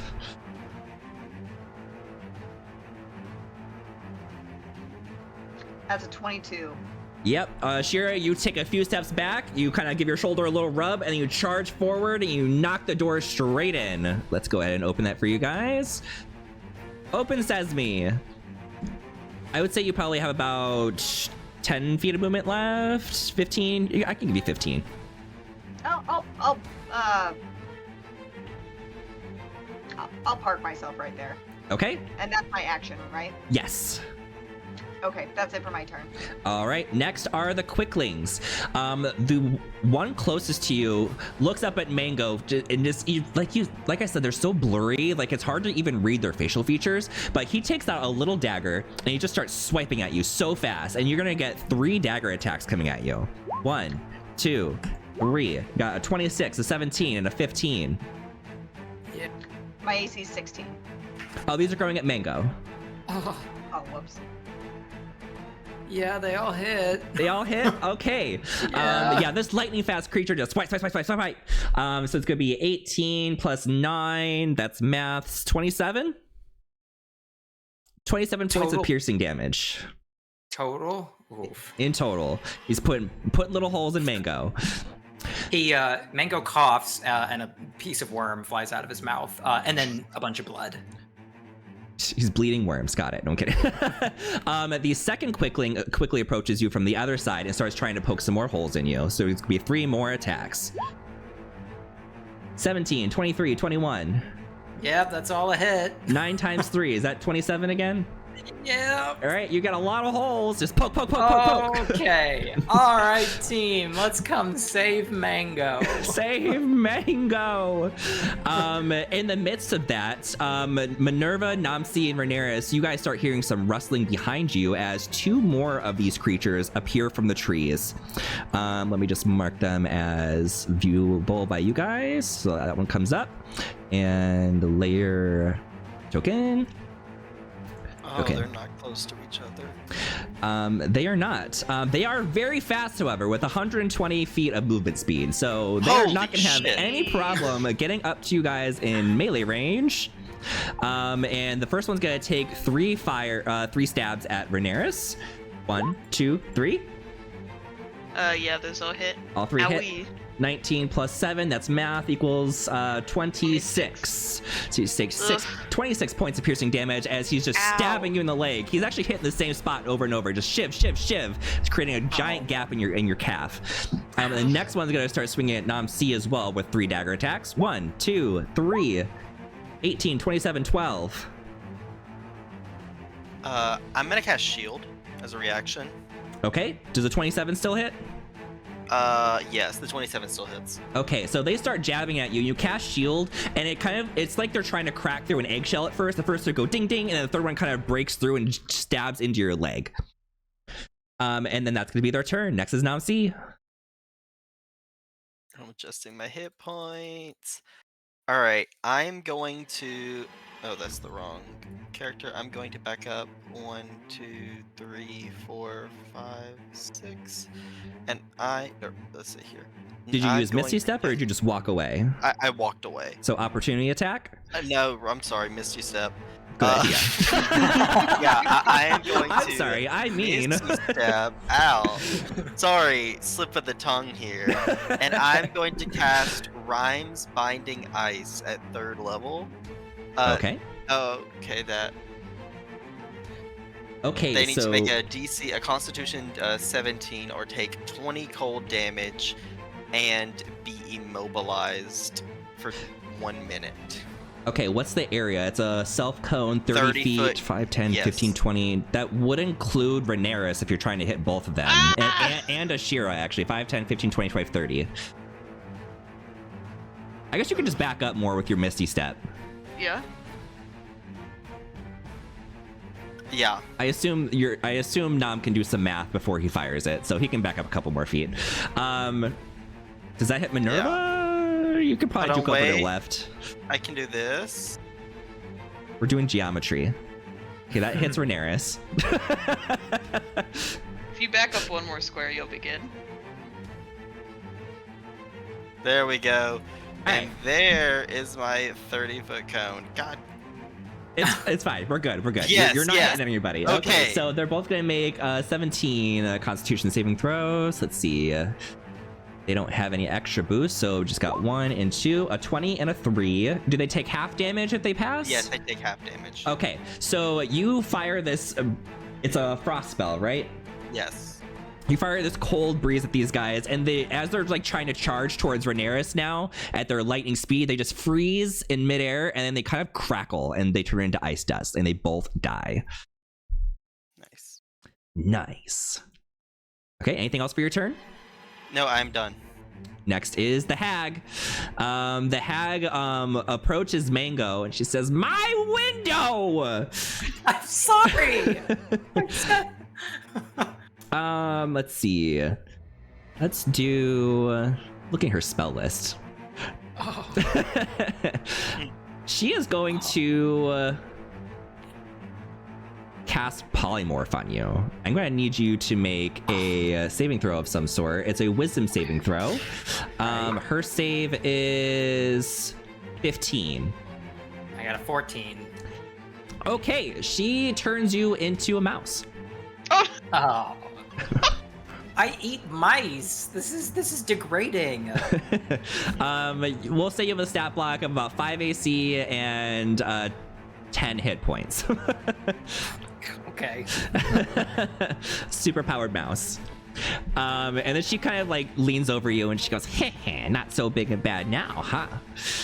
And that is actually going to be her turn as she's trying to reach over and grab you to pick you up at this point. Next is Rhaenyra. Can I get around to Shira to go in through the door? Yeah, it'll just be extra movement speed to walk through her. Okay. It'll be an extra 5 feet of movement. Oh, okay. Yeah, I can still do that. So, Rhaenyra is gonna go. Actually, wait. I need to do math here.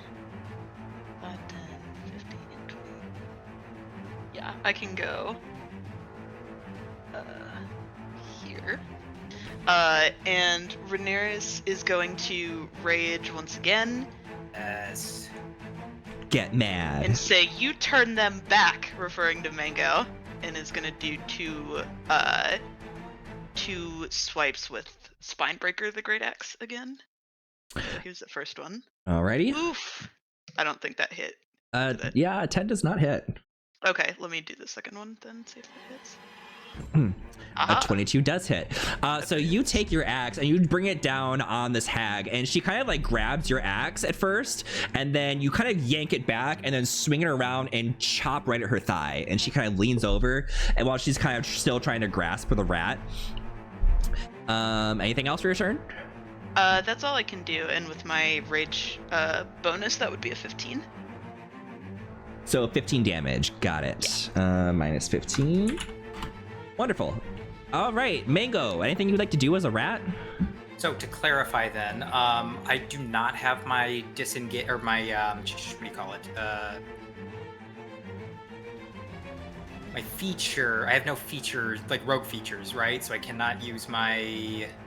Correct. You basically have the Evasion. stat block of a rat. You can use the disengage as your action to try to get away without getting hit. Okay, no, I'm a little PO'd right now, so I'm gonna try to climb up the hag's leg and take a chunk out of her leg with my bite. Okay, go ahead and just roll a flat dice and add 1. See if it Okay. hits. Well, it was a natural one, so that's gonna be a no. Okay, you start trying to climb up her leg, and she ends up actually grabbing a hold of you since you basically put yourself closer to her. You're considered grappled. Just imagining the dryads just watching this scene play out. This bird crashes through the window, immediately gets stabbed like 30 times and turned into a mouse. Yeah. They're like our savior. It's been a rough day. Spirits are breaking in real time. All right, Ashira, for your turn, what would you like to do? I'm gonna cast Shadow of Moil. Ooh, tell us about that spell. What does that do?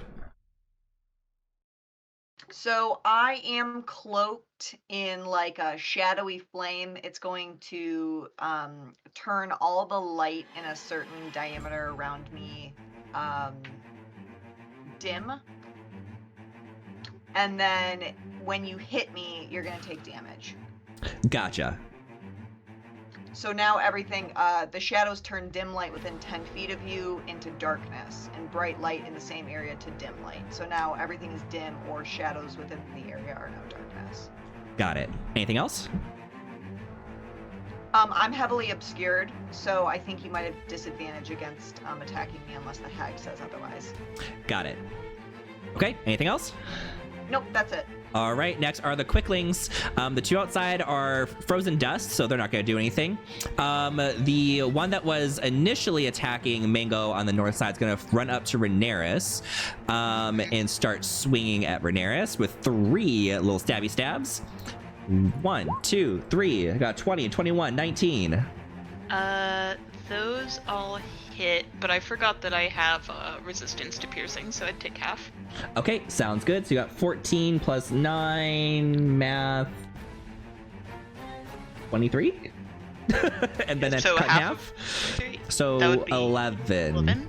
Yeah. Yeah, so you take 11 points of piercing damage as you're just kind of like screaming angry. So the fact that you're being stabbed is almost unfazing you, and they're just they're literally like a foot tall. So there's chink, chink, chink, chink, just stabbing into your leg over and over and over again.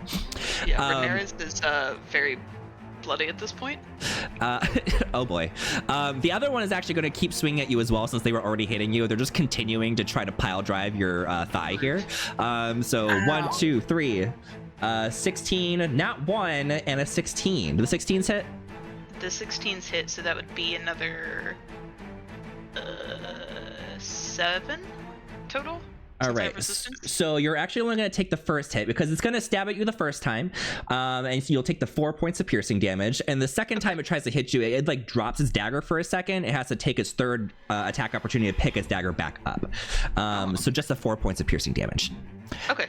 All right, that's gonna be the quickling's turn. Next is Namsi.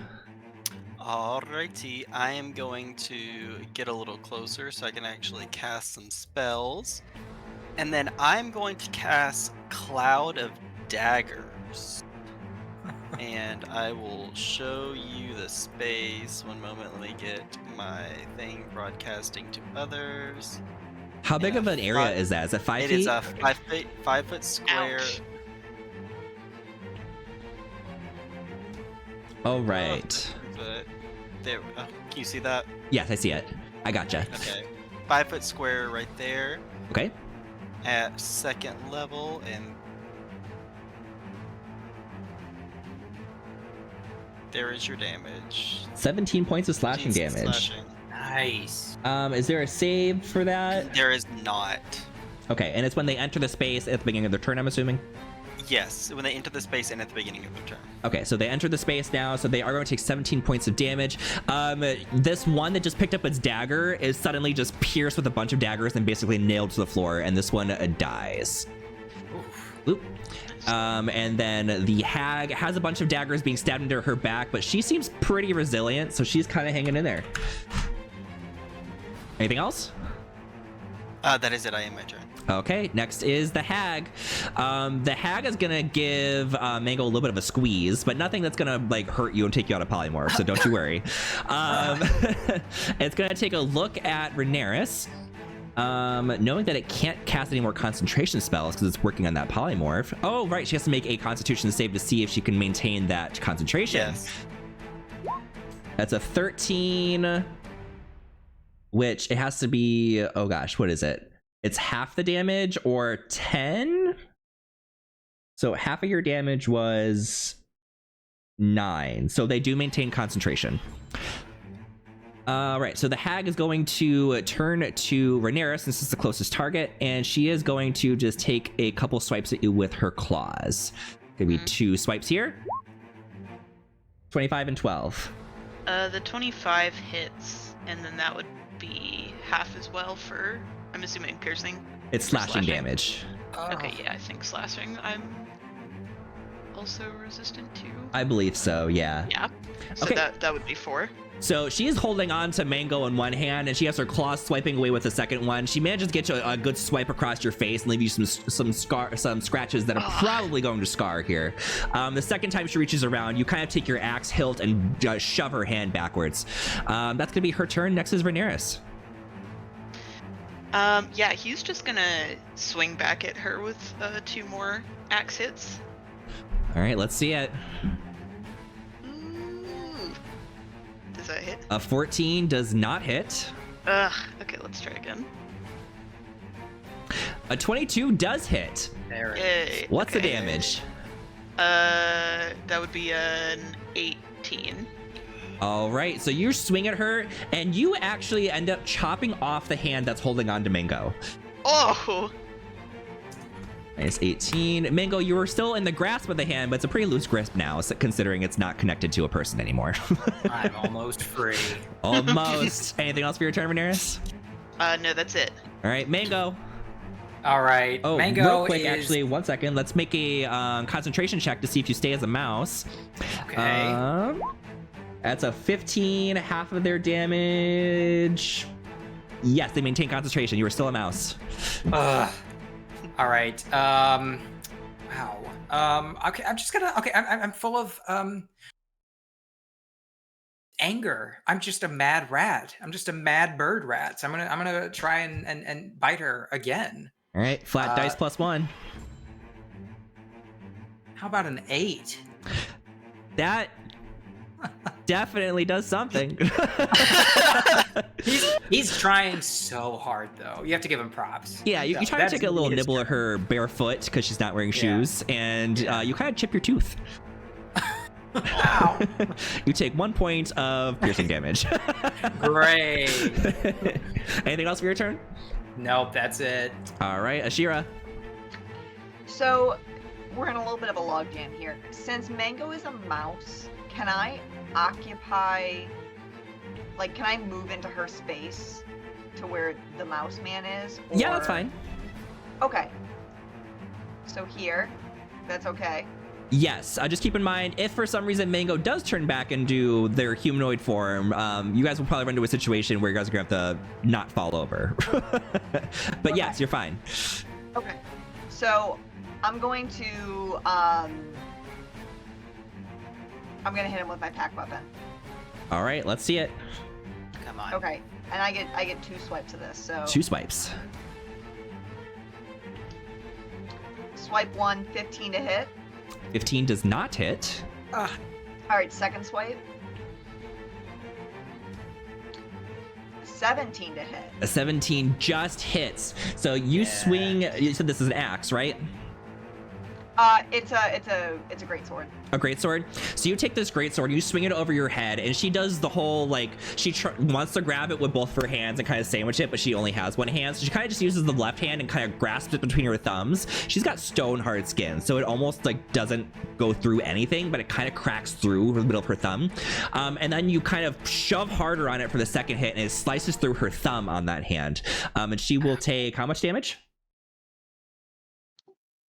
That's going to be 10 slashing damage, but then I'm going to do a smite. Alrighty, what's the smite damage?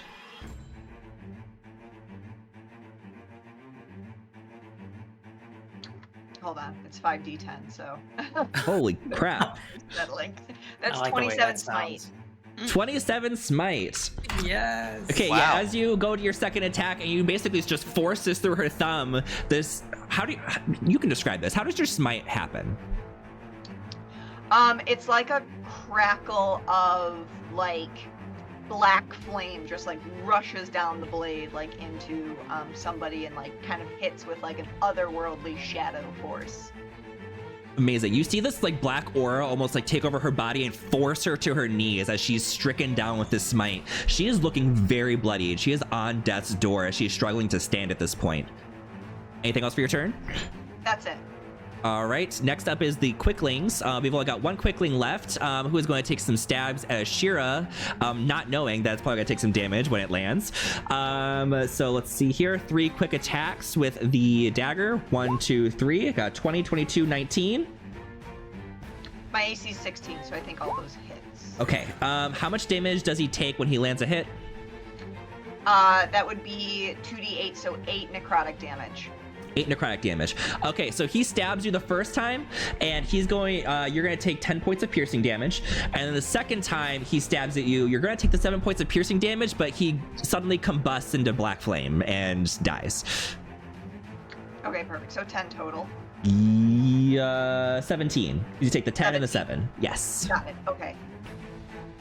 All right, that is the quicklings. There are no more of them, so we're down to Namsi. Okay. Here we go. Let's get the old hands warmed up. I'm gonna cast Magic Missile. At first You hear Minerva level. mumble, "One trick pony." Yeah, I mean I could Fireball, but Go ahead, roll it. 1, 2, 3.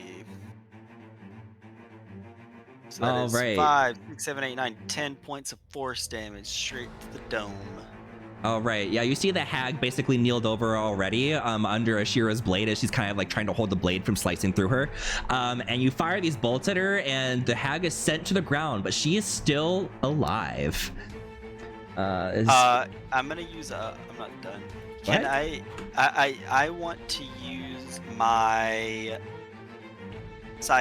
my powers to just shove her 5 feet. Okay, what's the save on that?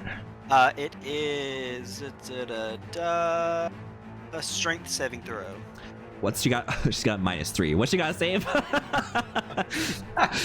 I'm rolling it. One moment. Why is it not letting me roll it on my my thing? Actions, bonus actions. I believe I'll it's just like do it by hand 15, right? Yeah, it is 8 plus my proficiency bonus plus the ability modifier. So 8 plus 4 plus 5. So an 8 plus 9? 17? 17, yes. Okay, she is really gonna roll bad it at math. disadvantage because she's basically on her knees trying to stand up as it is. So she gets a 13, and this already She kneeling moves down. 5 feet, yeah. Yeah, this already kneeling down hag. You basically roll her like a potato over like 5 feet away. Yeah, take that. Yeah, take that. Do I get an Um, opportunity attack? That's what I was just thinking. I don't think forced movement would enforce an opportunity attack. I don't think that's how that works. Okay. So continuing on, anything else, Namsi? That's all. Okay, next is the hag. She is going to... I'm going to make her do an athletics check to see if she can stand up with all this damage she's taken at this point.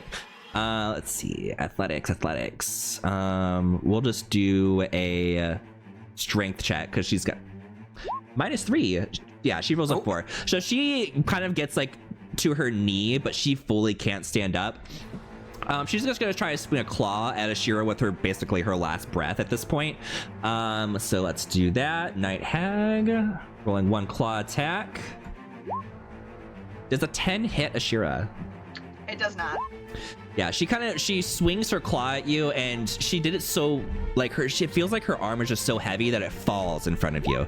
And that's gonna be her turn. Rhaenyra, we're up. Yes. Is that cloud of daggers still there, by the way?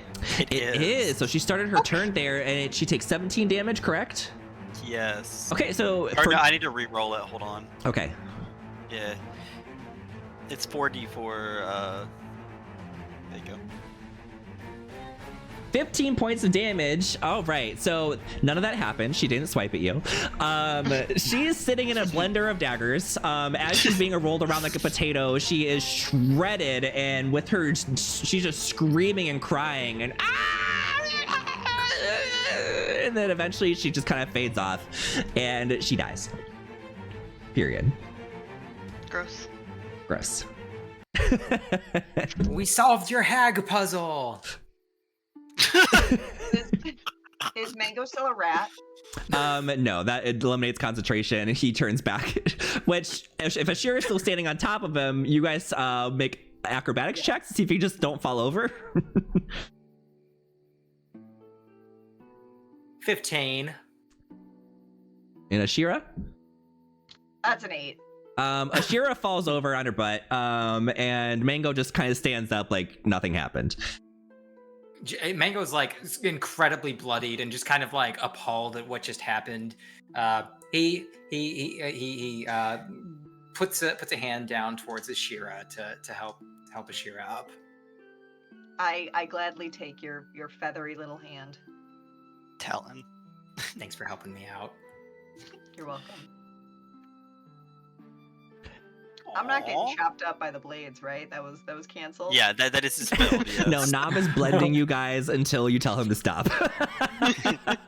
Oh, I guess I stopped. Yeah. Oh. What do you guys want to do next? I'm gonna. No, I hope these aren't. I hope this wasn't willingly tied up and not forcefully tied up. Yeah, Mango he strides over confidently, just like footprints of blood that he's leaving behind. And he puts his hands on his waist, and he triumphantly says, "You're welcome." They look at and then he you- undoes the gags. He does what? And then he undoes the gags. Got it. Probably should have done that first. Like you look at them and they're covered in glass from you putting in a window. They look to you and they kind of nod. They try to speak to you, but it doesn't seem like they understand common. So I don't think you guys would understand what they're saying. No one speaks Sylvan, correct? We went over this, I believe. No. No. Okay, so they kind of nod their heads at you, and they start to basically hobble out. They don't know what else to do at this point. I reach out and I grab one, and I try speaking Elvish, see if they understand Elvish. What was that about? She continues to just stare at you. Oh my gods. Okay. All right, let's ransack the place then. Let's see if we got any gold out of this or anything. What do we get out of this besides freeing some creatures that were held against their will? How long would you say it has been since we were on the spider bridge and I cast detect magic? It's probably been about, I would say probably about 45 minutes. Okay, so not 10 minutes. No. I'm going, I'll cast detect magic again, see if there's anything cool in the room.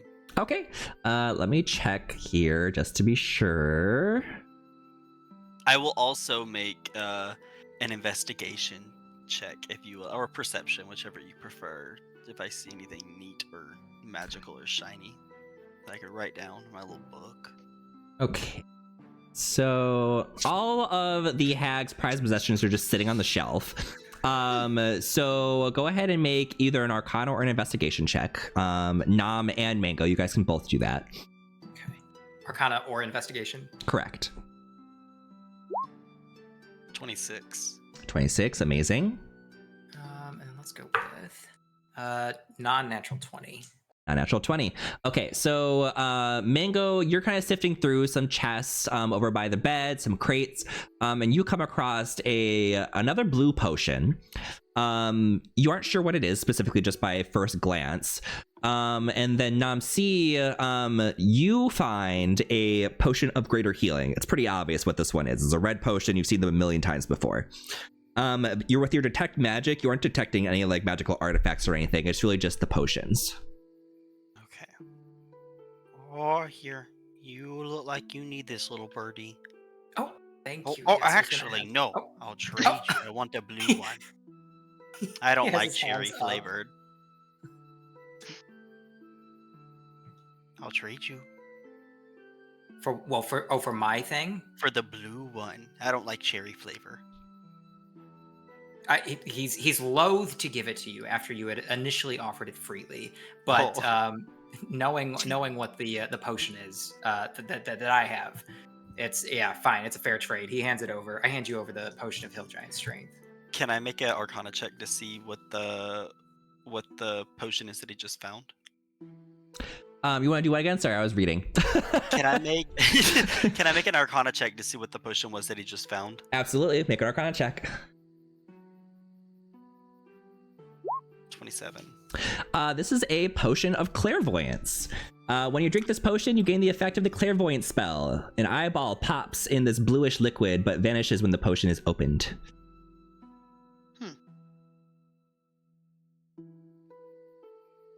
I shall look up the clairvoyance spell. I will open it for you and I will read it just so we know what it does. You create an invisible sensor within range in a location familiar to you, or in an obvious location that is unfamiliar to you, such as behind a door, around a corner, in a grove of trees. The sensor remains in place for the duration and it can't be attacked or otherwise interacted with. When you cast a spell, you choose seeing or hearing. You can use the chosen sense through the sensor as if you were in its space. As your action, you can switch between seeing and hearing. Nice. You guys will be able to use that. I'm gonna go ahead and take my my potion now. Greater healing, right? Correct, greater healing. Okay, so 4d4 plus 4. Oh, cool. 13 points. Love that. Bloody bird is less bloodied. Yes. Is it amenable to the party to possibly take a little short rest? Rhaenyra's coughs up some blood and says, I wouldn't mind a break. From what you guys can tell, it doesn't seem to be any imminent danger. The only thing you guys are really noticing is the sound of like, it sounds like there's animals like in the next building, but nothing that seems like it's treacherous or like it's going to come out and like attack you anytime soon. So what, you guys would like to take a short rest? Yeah. Yes. Okay. That would be lovely. Feel free to roll some hit point dice. And I will take this opportunity to go ahead and read through the Twitch chat real quick, see what we've been missing. Oh, there's a lot. Oh my god. Okay. Scrolling back. Oh god. I'm sorry I haven't been reading this. I've been distracted, guys. Okay. Please someone tell him to pipe down. Rob is a lawyer, so I think maybe all roads can lead to D&D streams. Apropos of nothing, but if you see a hidden monster, you didn't. Vibro says, how can I get one of these books? Persephone says, screw the ravens. Me and all my friends love crows. Crow gangs for life. Persephone says, Chroma's treant voice is dredging up some deeply repressed Dark Cloud 2 memories. And then Banty Pants says, why are you all so hot? Yes, play. Persephone says, potion of steroids. I'm assuming that's back when we got the Hill Giant strength. Persephone is also like, wow, an owl with no night vision. It's not an owl. He's a kinku. 100% definitely not a trap, guys. This is gonna be fine. You should have gotten a petter cap.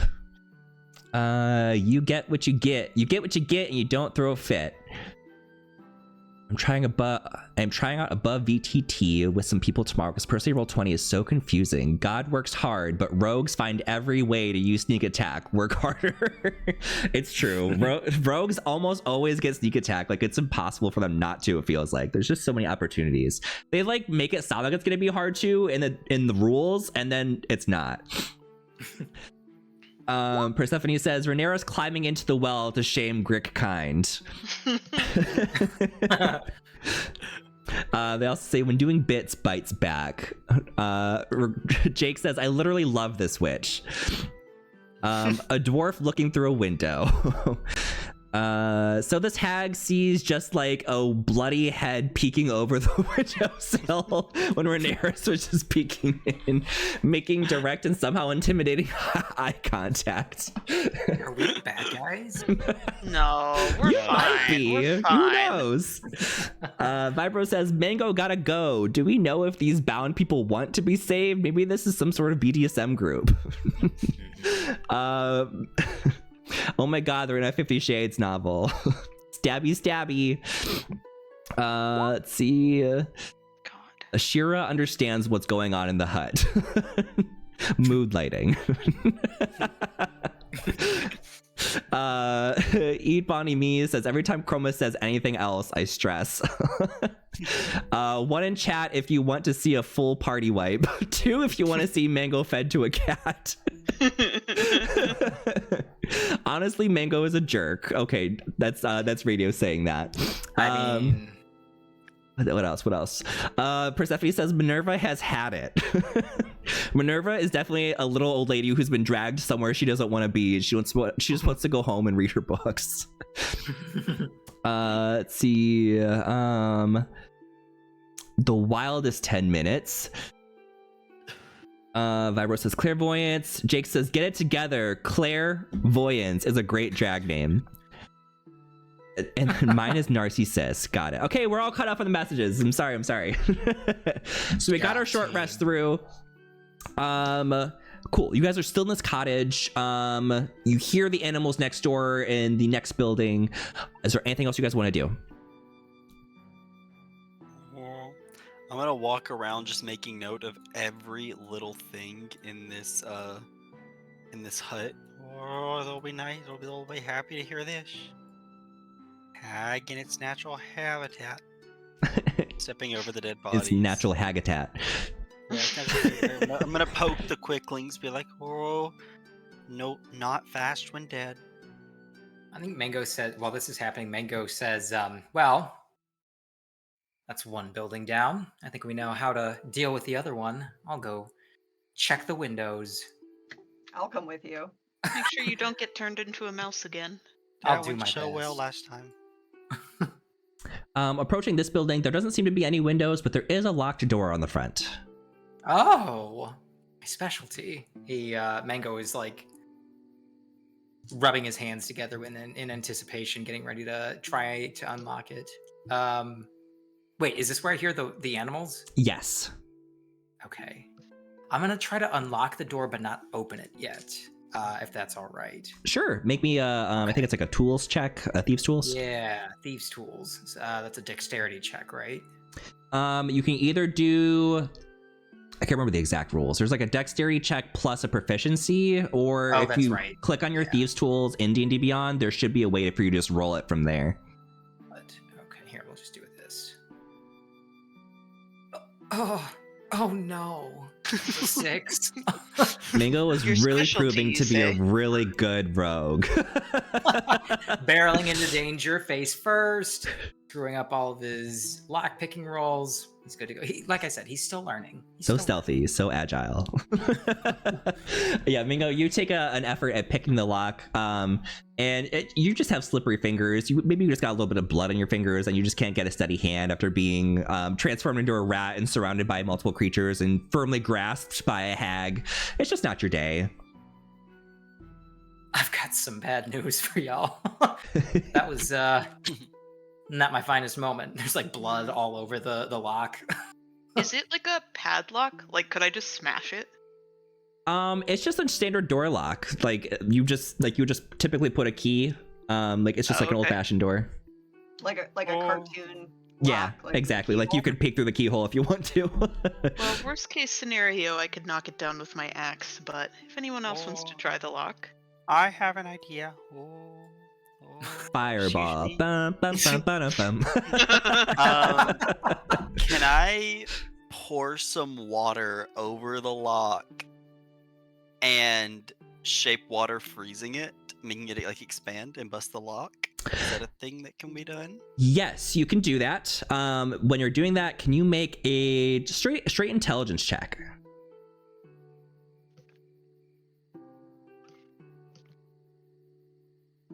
I'm smart. Using smartness to open doors. So yeah, you use your shape water over the lock and you start to freeze it, and you get to a point where you start hearing crack, crack, crack, crack, and then it basically just kind of pushes the door open, like the lock kind of cracks and the door bursts. So you're able to push the door open no problem at this point. That wasn't that Okay. impressive. I could have done that. Oh. Oh. Like, oh god, don't worry, they're in cages. Oh, okay. Oh no. Yeah, when you look into this room, it just seems like the hag was keeping like a plethora of animals, maybe for sacrifices or for like different recipes of potions of some sort. All of these animals just seem very malnourished or slightly injured. I run inside and I see the birds and I start shaking the cages.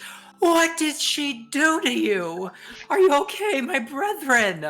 What did she do to you? The doors are unlocked for the cages, so you can just open them if you want. Oh, I opened them. Every time you open one, the birds just fly free. They're just jetting for the Oh, door. okay. Oh, okay. Well, you're welcome.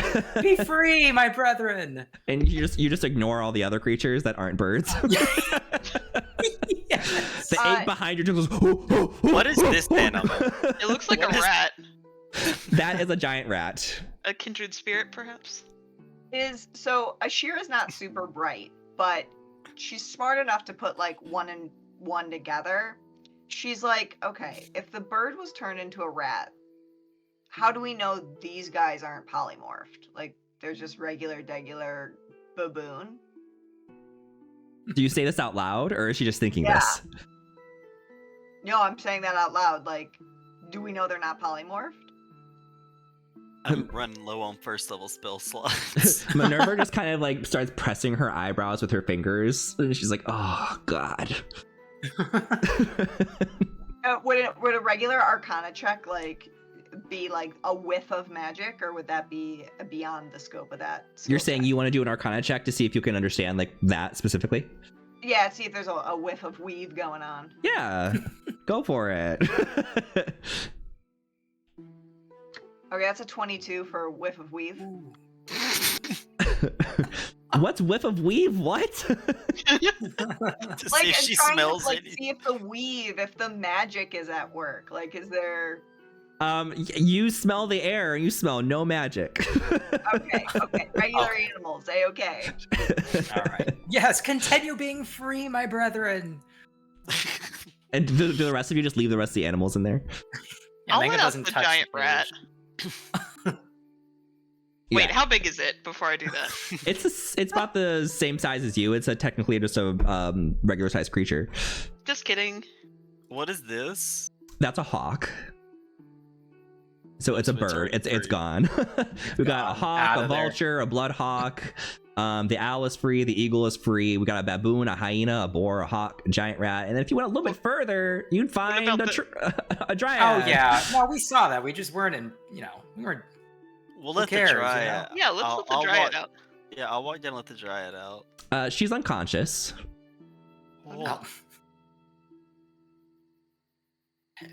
So, you know, before we had the issue, we weren't able to communicate with them. So, I mean, like, do we have? Have we solved that yet, or what? I mean, she's unconscious, so Yeah. But I mean, like, when the time comes, when we try to wake her up. oh, does anyone have a response for that?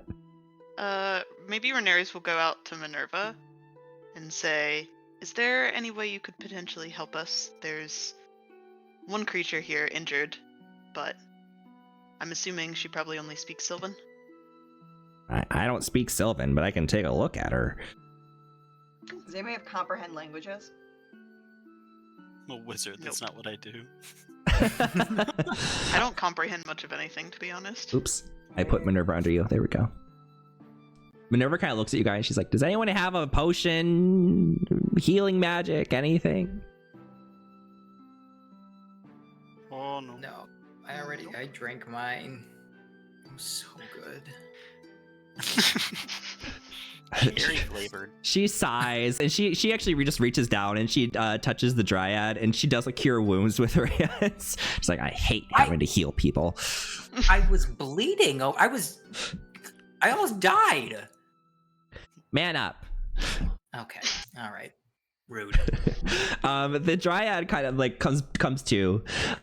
She slowly stands up and she kind of bows her head to Minerva, and she looks at everybody else. And after a short moment of realizing she can't really speak to you, she's just gonna start walking out unless you guys do anything. Oh my God. I grab the arm of this one too. I start speaking. Hold on. What's the other language? Pick a I know? language. Yeah, let's see. Okay. Here we go. Thieves can't. Do you know what happened? She literally shrugs. She's like, That's hey. She interpreted it at least. I think she was more shrugging as in she doesn't know what you're saying. Can I try speaking to her in Undercommon? You can. I can tell you right now, she's not gonna know what you're saying. Dwarvish? She speaks Sylvan. I didn't know if like Undercommon was like the root language of Sylvan. She speaks Sylvan. She starts walking out of the room. Okay. This has been great. She's going to find her friends Can I who make a didn't even look for check her. to She's just persuade her to learn Common? okay. Anything else? Minerva, so have you read this book? Do you know what's next? What There are we are supposed to do millions of books in this library. You think I read every single one of them? I yeah. translated 3. Yeah, did you Was not? one of them this one? No. No, I've never read this book, but like I told you, just follow the storyline and we'll get our butts out of here eventually. Follow the storyline to the book we've never read before. Got it. Okay, cool. And we can't speak to half the characters. Yes. There's literally a pathway just north of here. It's the only way you can go. Let's go. Are we just leaving the other animals here? Yeah, they'll be fine. Okay. Scary. All right, everyone just leaves the rest of the animals as they start. Oh, they wait, start are they gonna starve to frantically death because we screaming. killed the only person that could set them free? The only just release the nice looking one, like the friendly looking ones, like the rat. Let the rat out. Let the Are we rat letting out. the rat out? It's I'll bigger let the than rat me. out. Oh I'm my gonna let gosh. the rat out. Rat is free. Rat is free. Does it look weak enough for Mango to like scoop up? Oh, I've already opened up It's the a cage. giant rat. It's, It's not big, like a it's as little big as me. rat. Okay. Yeah, I'm So my opening question the cage. was. That would be a no.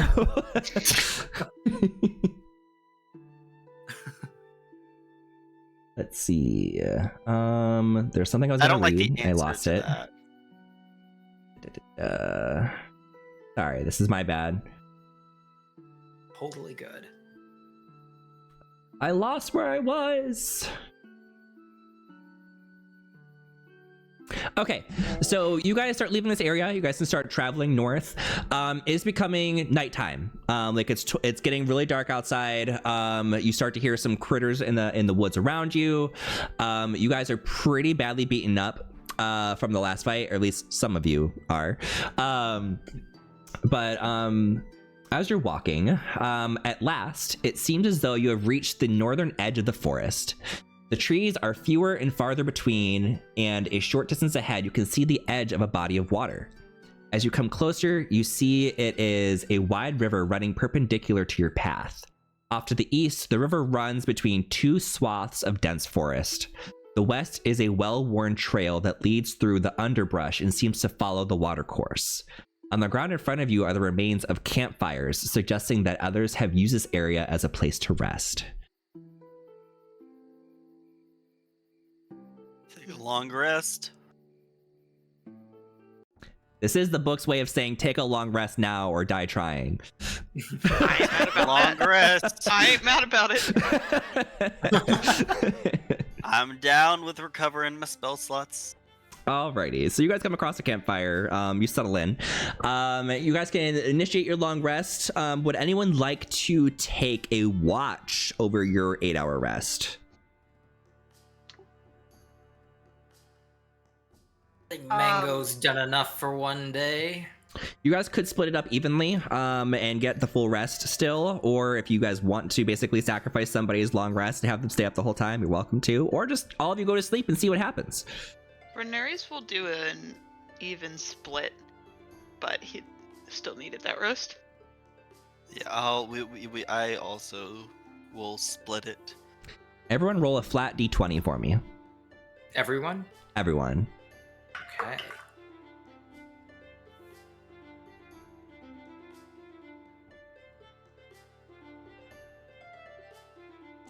Okay. 10. Get an 18. Shira, gosh darn it. The 4. Okay, so I see an 8, I see a 18, I see a 4. Are we missing one? I got a 10. I didn't roll it in the... Oh, okay, you got a 10. Okay, we're good. So nothing does happen to you overnight. You rolled high enough. Barely. So you guys start your day over. For some reason, it's still dark, though. Like, it's been a full 8 hours. It doesn't seem like the time has changed at all. You are in a different realm, so time could just operate completely differently here. It is part of a storybook, so maybe the story just includes that it's nighttime right now, if this part of the story. Let's see. Next step is... Where's the next part? Okay. Following the course... the river course enabled you to make good progress for a while skirting the forest. Now, as the sun dips below the horizon, we're going to skip that part because it's already nighttime, the river makes a sharp turn to the north away from the trees. From the opposite direction comes a rumble of thunder and a flash of red lightning, vivid against the darkened sky.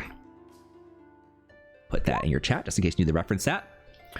And you guys are going to be transferred to this map. This one.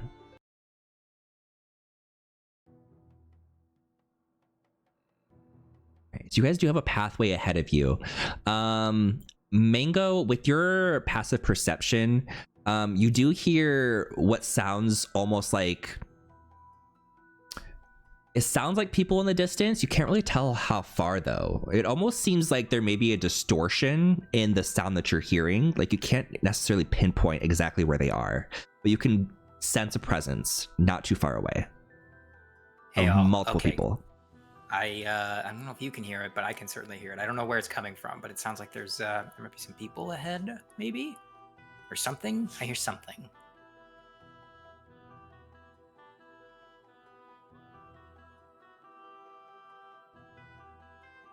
Would everyone like to do?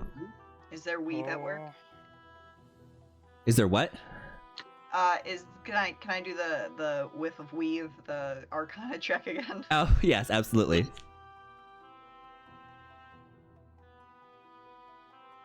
Oh, that's a 5. I love this phrase, the whiff of weave. It's the best. With my weave. I shall also check for a whiff of weed. Okay. Okay. So Ashira, you sniff the air, and you don't get any sense of anything disproportionate in the realm of magical effects. Namsi, What are you checking for specifically? Just if there's any magic around at all? Like, is there anything specific?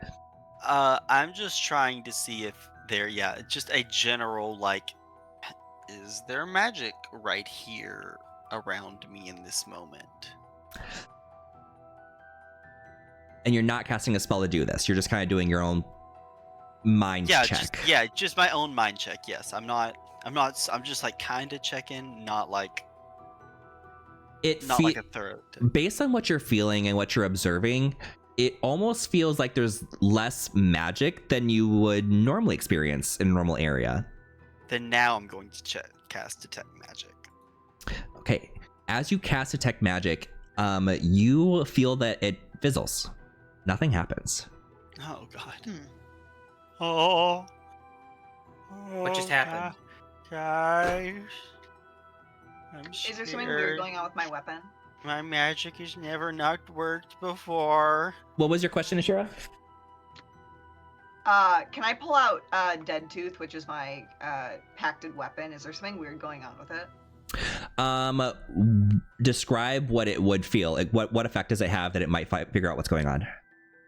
Like, there's kind of a constant kind of like... So the way that I imagine this weapon being is there's kind of like a constant, like, because it's my patron, like a presence, right, in the back of my head. And, like, the weapon itself kind of, like, hums, you know? And I've just gotten to the point where I can kind of tune it out. But I'm wondering if there's, like, a magic disruption. And, I mean, because the weapon itself is, like, forged of Shadowfell. If there's some sort of, like, interference with it as, like, a magical item, like, maybe I notice... If magic is being weird, I would either maybe, like, notice the absence of humming or something, like my weapon would. You can definitely tell there's some kind of disruption. It's not nullifying or anything, at least for your weapon, but your weapon is definitely experiencing some interesting symptoms. Question: would I know with my Detect Magic if it's like a negative kind of disruption of magic, like it's being taken away, or if I could tell if it's like a your Detect Magic didn't go off, but because it didn't go off, you can kind of tell if there's some kind of anti-magic going on here. Okay. Oh, I'm scared, guys. I don't know what's going on. Are you saying something broke your magic?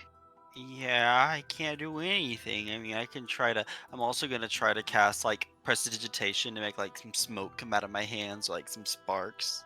I assume they also fizzle. You just hear... Oh my God, it sounds like my grandma. Guys, my magic usually doesn't sound like grandma. It sounds like the ocean. I don't know what's going on. Minerva steps up and she's like, it's probably some kind of anti-magic field.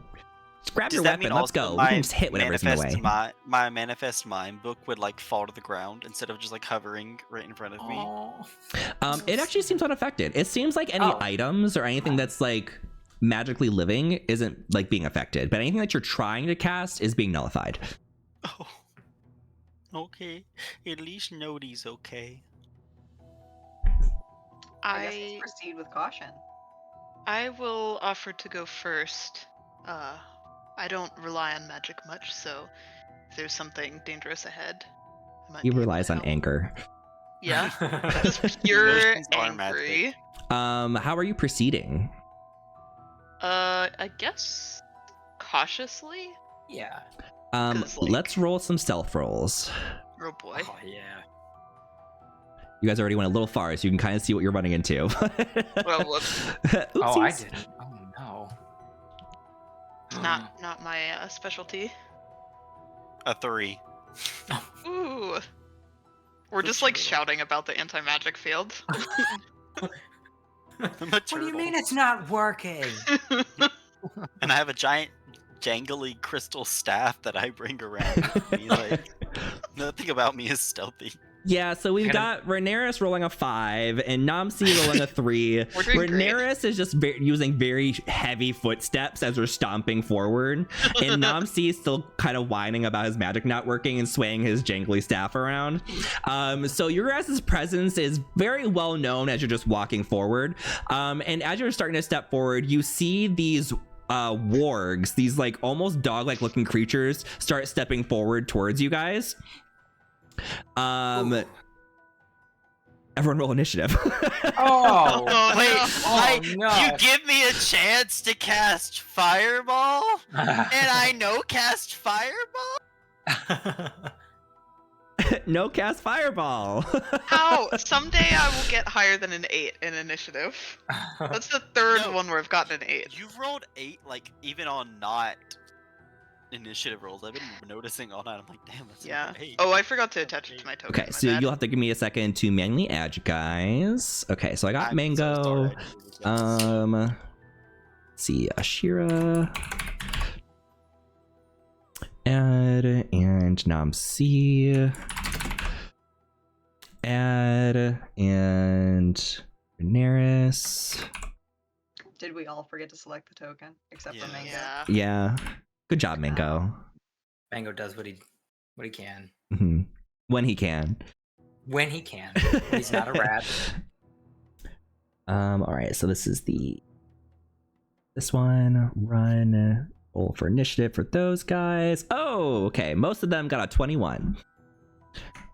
Great. Cool. Sick. 21. And the wargs got a 6. Oh, it's an O. Warg.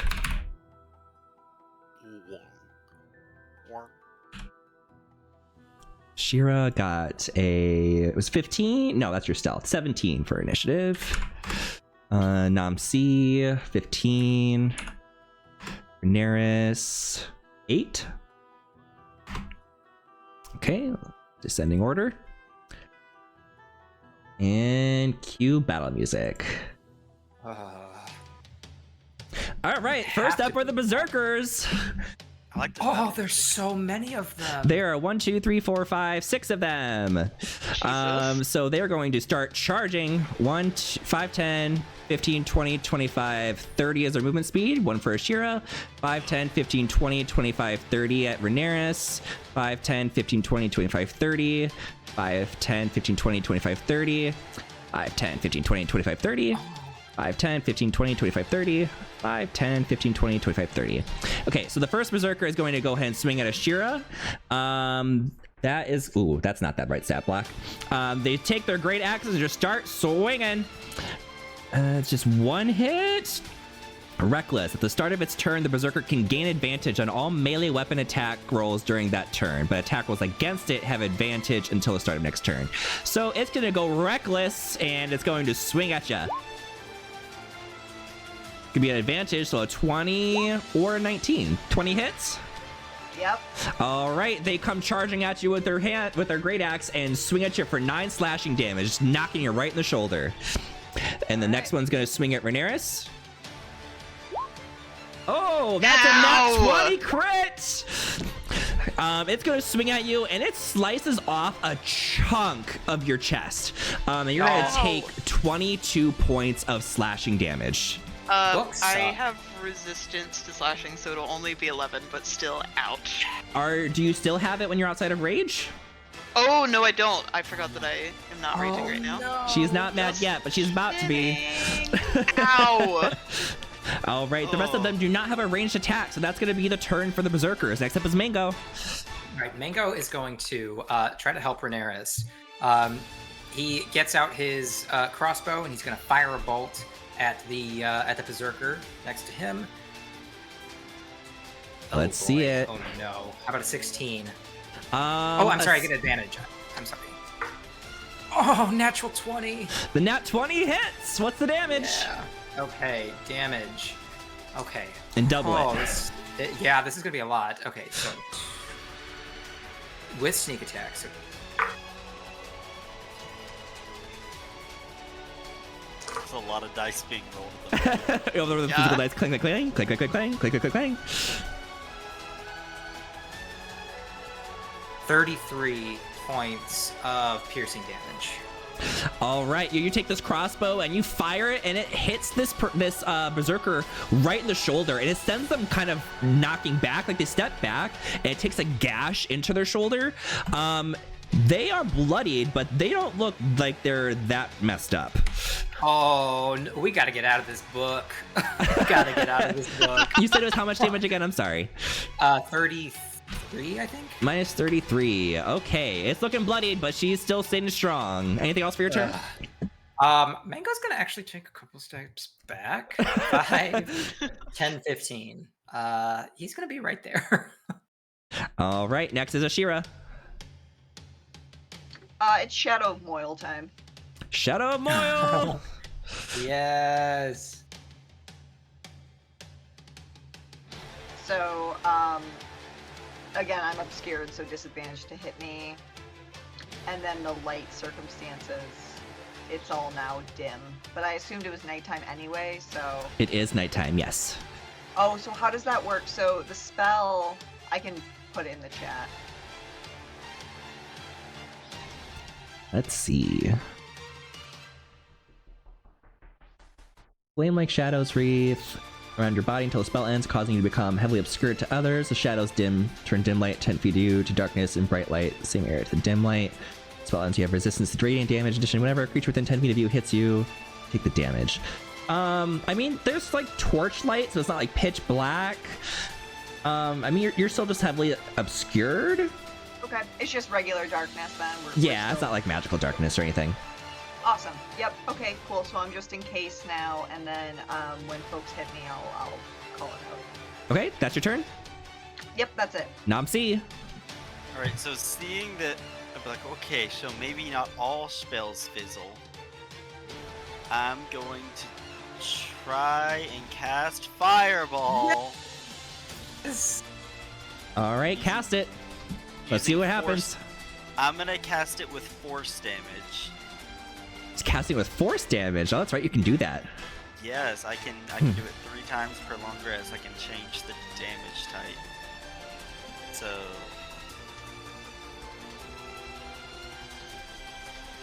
32 force damage. 32 force damage. All right, you start Center waving right your here. jangly staff around, and you feel magic start to gather into the staff, and then it goes boom, and then it kind of doesn't do anything. No. Yeah. Oh man. Then I'm gonna, as my bonus action, I shall use my telekinetic shove, DC 17, on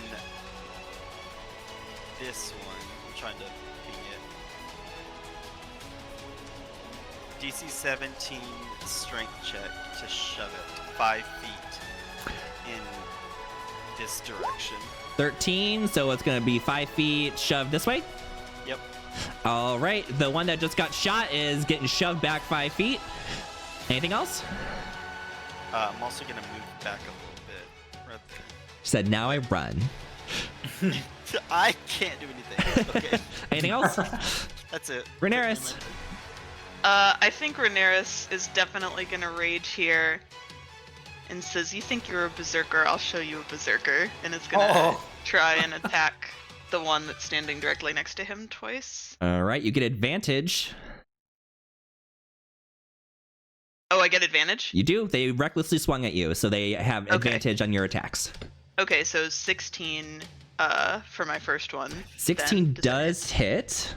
Okay, so I'll do the damage and then I get my second attack after. So with rage, that's 12 on the first one. Okay. And then, is there an easy way to roll advantage? Do I hit like control or something, or should I just roll twice? You can just roll twice. There's like a setting I can show you how to do later or something that will let you roll advantage, but it's a little hard to explain right now. Okay, so 27 for the second one, That'll hit. and that does 19 damage. So it was 12 and 19. Okay, yeah, you start swinging at it and you start chopping off limbs. You're just screaming angry. You take off one of its arms, you take off one of its legs. It's basically pogo sticking at this point with the axe in one hand. Oh, no. And it's bleeding out, but she's still kicking. Anything my else? turn. Okay, next are the wargs. They are going to charge forward. Let's see, they have a speed of 50 feet. This one is going to kind of charge through here. This one's going to charge up here. And they're going to make a couple bites. So one's going to go at Ashira. 17 to hit. Hits. Okay. So I know they're going to take damage. How much do they take? 14. Okay. Necrotic. Takes 14 points of necrotic damage. And I need you to make a strength saving throw. You got to beat a 13. All right. That wasn't it. Hold on. I was like, that's not it. Shadow roll damage. Okay, 14. 14 makes it. You are not knocked over. All right, and then the next one's gonna go ahead and try to bite at Verneris. Does a 15 hit? Yes, it does. All right, so 14 cut in half, so 17 points of piercing damage, and make a strength saving throw. 13 to beat. You said 7. Yeah, 7 points of piercing after the half. Okay. And strength saving throw.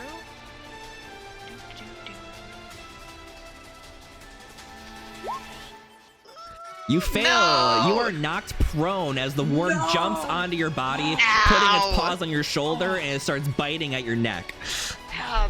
So close. All right, that's gonna be the wargs. Next are the berserkers, who are gonna start charging. So we got this one running at Rhaenyra. This one 5, 10, 15, 20, 25, 30. With a 30 movement speed, still able to squeeze past there. This one's gonna run up 5, 10, 15, 20, 25, 30.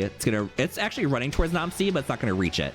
5, 10, 15, 20, 25, 30.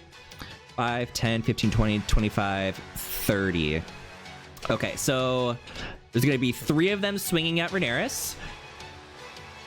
1, 2, 3. Ooh, 12, 13, and 6. So any of those hit? My AC was 13, so does the 13 hit or no? Yes. So the first one they swing at you, you kind of you dodge out of the way, kind of taking the warg with you, because you're just like, he's latched on, you're trying to juke here. They swing the second one at you, and they do hit you in the shoulder. And then the third one, they swing at you, and they actually hit the warg that's trying to bite your neck off. So the warg's gonna take 5 points of slashing damage. Okay. That one was not recklessly swinging, so it doesn't have advantage. The one that was already there is going to swing. No, that one already hit anyway, so you're good. So then the 2 over here, this one and this one, are going to swing at Ashira. Really quick, I'm sorry. I forgot to roll a concentration saving throw for my Shadow of Moil when the warg bit me. Go for it. Can I do that now before we... Oh. Absolutely. Thank you for catching that. I appreciate that. Oh, no problem. Okay, so Oh. I think I failed. So I'm no longer Shadow of Moil. Got it. So the burgers can beat on you, and it's not a problem. Exactly. All right. So you got 2 great axes flying at you. One of them is advantage. This is going to be the one. So 23 to hit. And the second one's just going to be normal. Another 23 to hit. So that's going to be 21 points of slashing damage. Okay. As these berserkers just run at you, and they're just swinging their axes at you. They're just narrowly grazing the side of your body, but it hurts, that's for sure. That is going to be it for the berserkers. Next is Mango. All right, Mango is going to take another shot at one of these berserkers, I think. What does the one that's still... was it this one? No. It was this one who had attacked Rhaenyra, is that right? All 3 of these attack Rhaenyra. This one's the one that hit the warg. Yeah. Okay, and then is this the one that I had attacked earlier? Yes. And is bloodied? Okay. I'm going to try to just end it with that one. So I'm going to fire off another crossbow bolt at that one. So how about a... no, I get advantage. So it's a 12 or... Oh boy. 17. A 17 does hit. You're firing a crossbow? Yes, I am. All right, yeah, you Okay. What were you saying? So, total damage, 32 points of damage against that one. Jesus. Yeah, you pull out this crossbow and you fire it with such force that it literally takes her head off and carries it across the field. Oh, And the berserker next to her goes, so Mary, visceral. no! Oh my god, I'm so sorry. But also, you deserved it. But also, die, bitch. Anything else for your turn? I think Mango's actually gonna take one more step back. he's a little freaked out about what's happening. Not gonna lie, he hopes his friends live, but he's hightail it out of there. If Wow. Not, so. Love y'all. All right, that's his turn. All right, next is Ashira. Okay, I'm going to hit. I'm gonna hit the one like ahead of me. Does that make sense, or should I ping it? This one? Yes. Okay, got it. Yep, I'm gonna hit him with my greatsword. Okay, you do have advantage against that one. Love that. Okay, that is, well, they were the same number, so 16 to hit. 16 does hit. Yes, it does. Okay, so rolling for damage now. Okay. That's 11 magical slashing damage. Okay. And then I'm gonna use my second attack on the same one. Okay. Oh, yeah, that's gonna hit. 7. Nice. And Alright, damage? I'm gonna roll for damage. That's 8 slashing, magical. All right, -8. Yeah, you take your greatsword and you're kind of trying to hack at this berserker. She doesn't have like stone skin or anything, but she's so beefy that you're cutting into it, but it's not getting very deep. She's beat up a little bit, but she's more than healthy still. Okay, perfect. That's gonna just be my turn then. All right, Namsi. I want to look around and see if it's obvious what is canceling out the magic. Can I see anything? Make a perception check.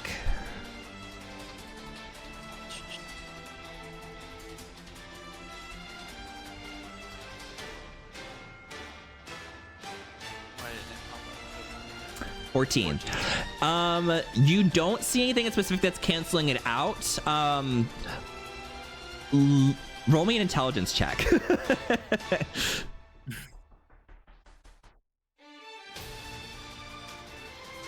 Not good rolls. Oh no. Okay, with an 11, you can assume that whatever's causing it is probably coming from their camp, which is just past this battle. I shall retract in my show.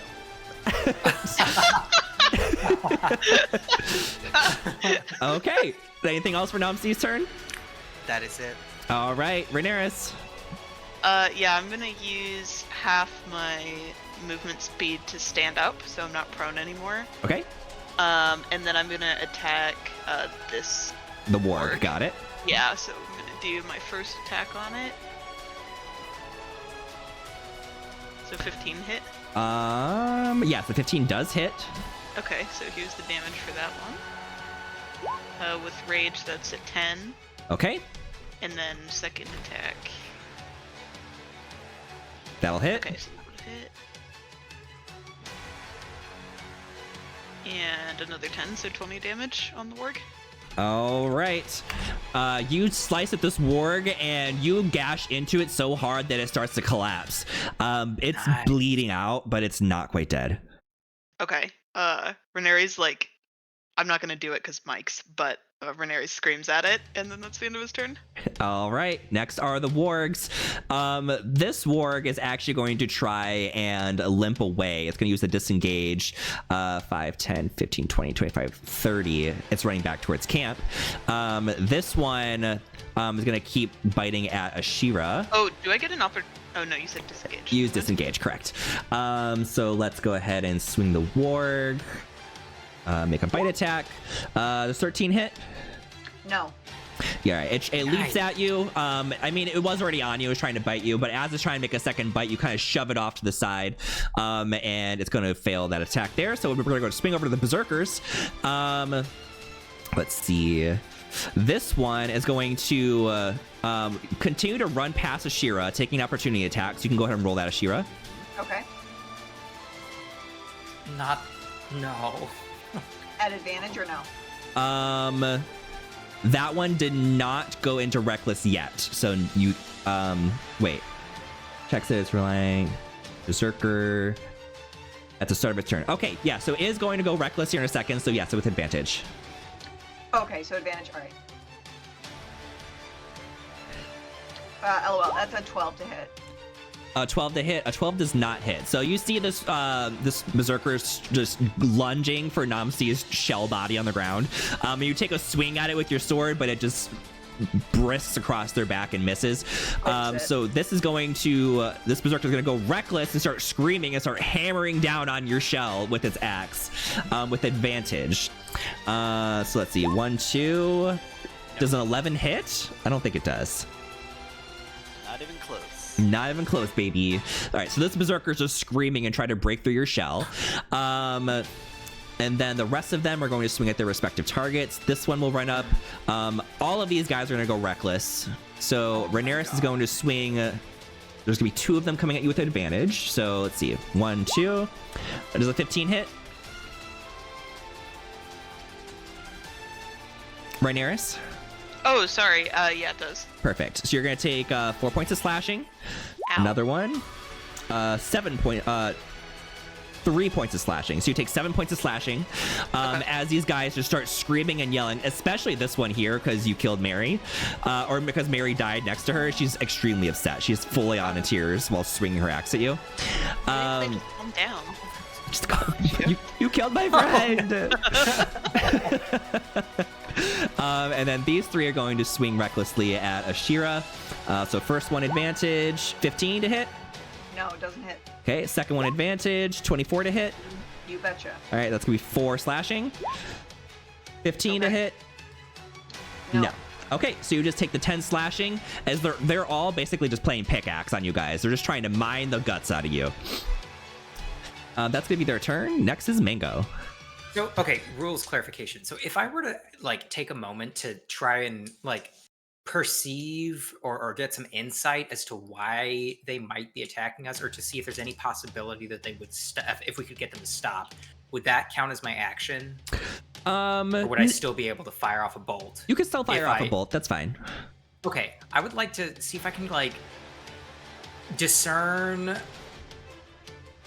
maybe why they're here, or what their motivations are. Can I discern if their motivations are nefarious, or is there some misunderstanding here that we might benefit from knowing, I guess, to try and stop this fight? You want to make me an intelligence check? Sure. Okay. How about a intelligence? How about a 3? No, with a 3, you just think that there's a bunch of people hanging out at their camp here. They didn't like that you're on their property, so they're just beating you up. Okay, time to die. And I fire off a crossbow bolt at this one to save our wizard. Got it. Okay. What wizard? I only see a turtle shell. 16. Not a person. 16 hits. Nice. Okay, so then 24 points of piercing damage. All right. Minus 24. Yeah, you fire a bolt into their leg. They kind of look at it and they look at you. And that's it. Sorry. I'm sorry. I didn't mean to. That's the end of my turn. Okay. I didn't mean to. Ashira. It's moil time, so I'm just gonna cast moil. Yes. All right. You're moiling and toiling. Anything else? No, that's it. Okay. Namsi. I'm gonna stick my head out of my shell and say, "Is it over yet?" I'm gonna see the barbarians angrily look at it. Nope. Okay, I'll talk to y'all later. Right back in, and I end my turn. All right. Next up is Rhaenyra. Yeah, I'm gonna just be swinging again. I think I'm gonna swing at, I guess the Warg, because their attacks are a little scarier than the barbarians. Okay. So Here's the first one. A 17. 17 does hit. What's damage? Wow. That would be an 8. Love it. And then Go ahead. Second one. Okay, that would hit. Damage? Wow. Okay. 8 again, so 16 total. Yeah, I you need take to your stop you rolling take your eights. axe and you full on decapitate this warg, and it just Oh. collapses to the ground. This berserker seems extremely distressed that you just killed this warg. They basically fall to their knees and just start crying. They're done swinging at you. Oh Oh my god. We are the bad guys. I put a depressed face on her. She's depressed. no! That's the end of my turn, I guess. All right. Now's our opportunity. Get her. Get her. Next is the warg, the one remaining warg who just they're running for their life. They're basically go off screen. They're gone. Yeet. Next is the berserkers. This one will just continue to grovel on the ground. This one is going to change targets and start running at Mango. Recklessly no. swinging with advantage. With a crit. No. Oh no. That's the world's weakest crit I've ever seen, though. Yeah. A whole 6 damage on a crit. That's wild. I would love to hear that. Yeah, so you take 6 points of slashing damage. Try me. It's because you shot it in the leg. It was running at you. It's kind of tripping, so it got a critical hit on your toe. All right, so the other these 3 are going to keep swinging at Ashira with advantage. That's the first one, 24 to hit. Hits. Second one, 11 is not going to hit. Third one, 24 is going to hit. So you're going to take 8 slashing in total, and they're going to take 2 instances of your damage. If you can roll that for me. Okay. Okay, first one takes 10. First one, yep. Second one. 9. And then Gotta we love roll a hefty concentration. Yes, you're going to roll it twice. Okay, saved. Not saved. Okay, Moyle's off. Poor Moyle. All right, and then these 2, well, this one's not swinging anymore, but this one's going to take a swing at Rhaenyra with advantage.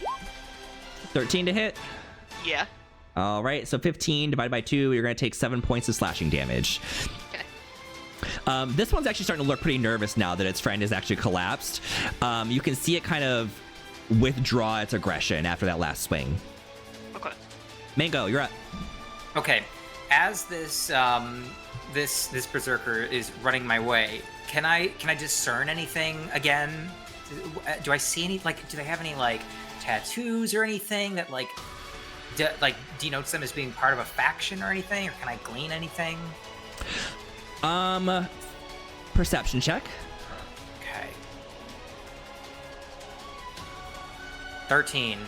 13. From their just looking at them, it just kind of seems like they're hired guards for something. It doesn't seem like they're specifically a part of any kind of cult or organization specifically. No tattoos or anything.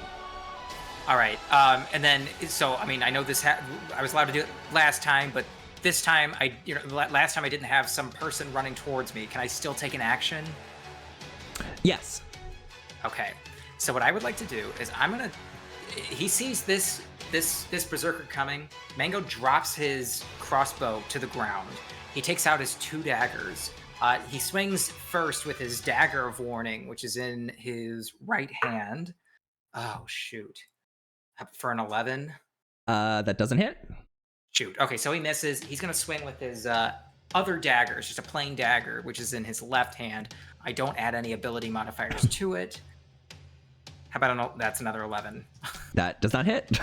Okay, so I've learned nothing. I've lost my crossbow, and I missed both my attacks. Good turn, team. Awesome. I like to imagine this berserker started You did better than charging I at did. you, and you just kind of like pulled out these 2 daggers and put your head down and started swinging wildly in front of you. Okay, I mean, hey, let me you just did check. better than I did, so. Let me just check one more thing. Do I still have a bonus action? Yes, you do. Cool. I'm going to use my cunning action. I'm going to disengage. And I'm going to run. Oh my god. 5, 10, 15, 20, 25, 30. Right over there. That'll be the end of my turn. Okay. Ashira. Okay, I'm going to attack that one that I just pinged. I'm just going to right toward it. Okay. So, first attack, 18 to hit. That hits. Damage. 10.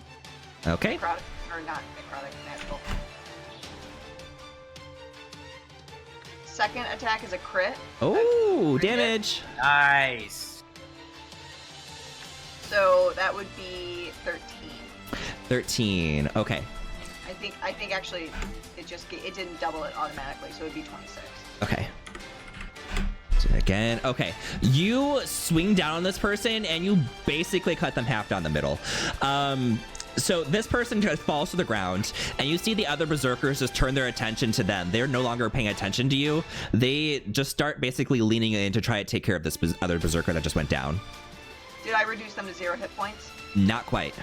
Okay. Anything else? Nope, that's it. Namsi. Alright. I'm going to come out of my shell as a bonus action. You look up and see a fireball coming from the sky. No kidding. Continue. You were joking, right? Yes, I was. Okay. I was about to shit and piss. Oh, and I am going to try and cast Mind Sliver on this one. Wait, this one. Got it.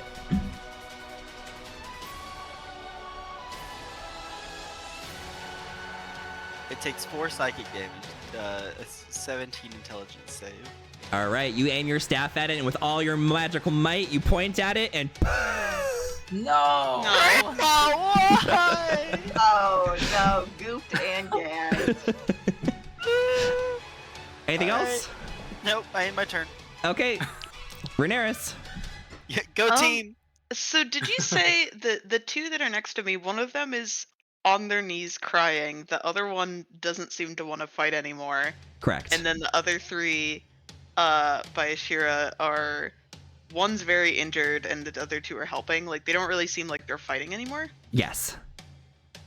The only one that seems pretty pissed off is this one up here. I don't want to Wait, lose go away, my go away. rage, but I feel bad attacking a crying person on the ground. I think I'll use. I think I'm gonna use Intimidating Presence on the one to my left and say, "Do you really want to continue fighting us and end up like your friend?" Oh. So that's a DC 14 Wisdom saving throw. DC 14 Wisdom save. Okay, let's see. Wisdom. They're not very wise. They pass. Damn. Okay. Yeah, I don't have a bonus attack that I can use right now, so That's your I turn? guess that's the end of my turn. All right. When it comes to the Berserker's turn, these guys basically, they aren't swinging anymore. They're kind of tending to the wounded. Whereas this one is pissed off. This one just starts running at Mango. But as it starts charging, Minerva runs up and whacks it in the head with her cane and knocks it unconscious.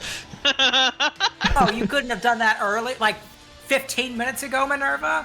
Does it look like I could take 8 Berserkers myself? I don't think so. Maybe one, Could've that's at least fine. sang us the song. Sing us a song. song? Mango Hard. takes out his bagpipes.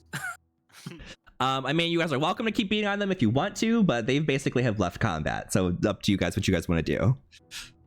I'm okay. I was never in combat to begin with.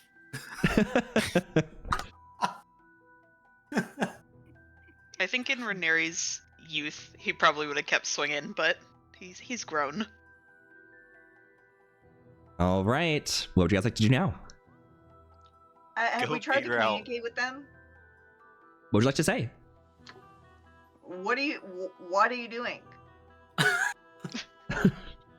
Which one are you speaking to?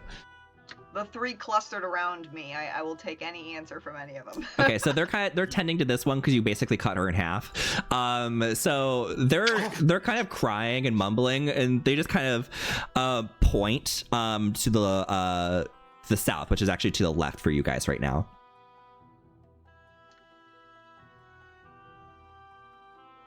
I'm gonna. You want me to go there?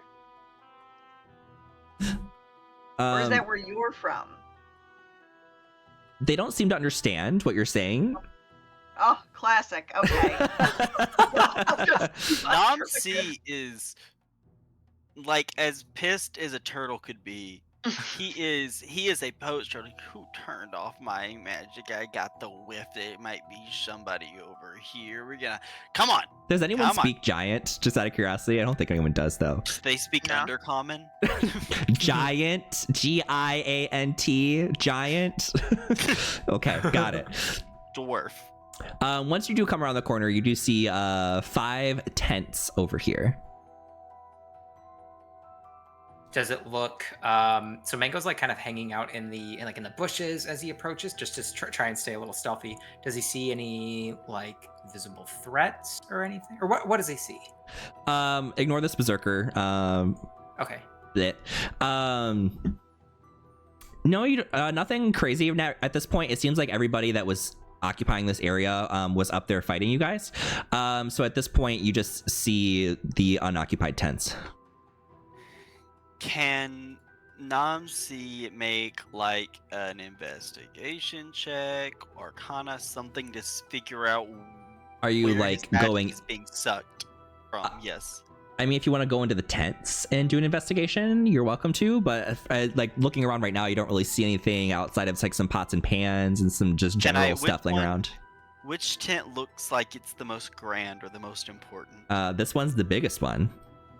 Namsi's gonna walk right up to that one and be like, "What? I can't stand not knowing what's going on."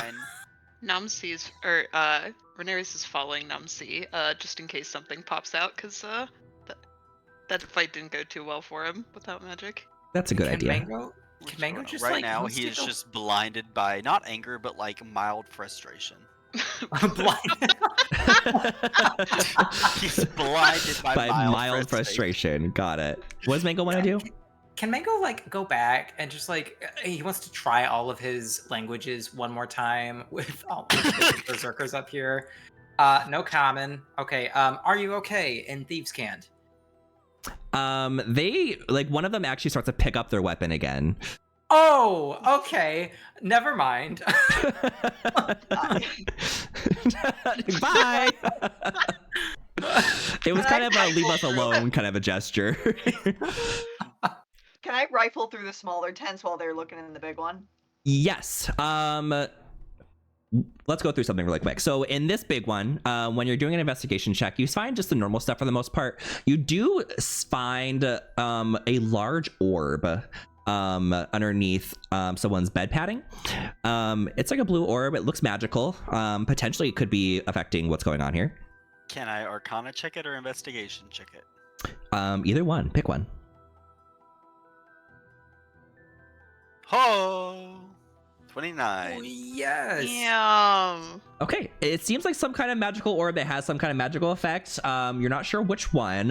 You do know that activating and deactivating these things just requires a little bit of magical input. So if you focus some energy into it, you may be able to deactivate it.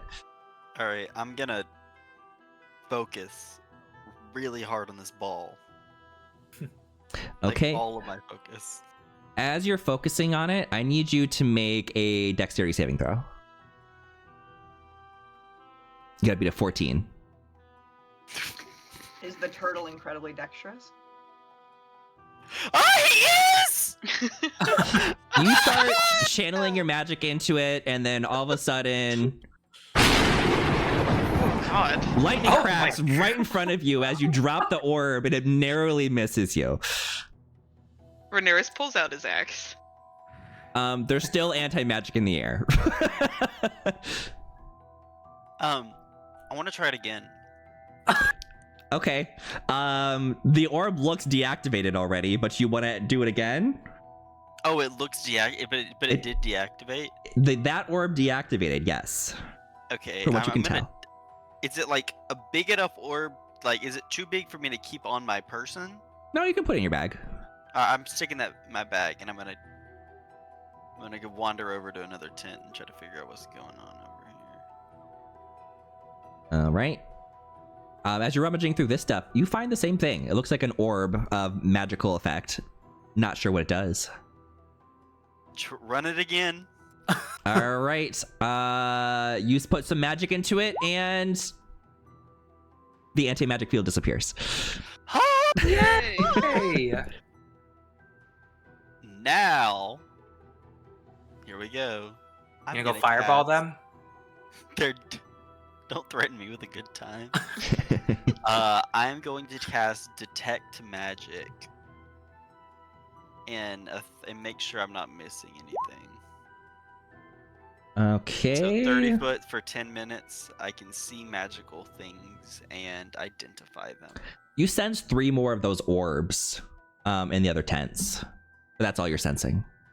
I want to collect them. You collect them all like Pokemon. Mhm. Would you like to put more magical energy into them? Yes. All right, 3 dexterity saving throws.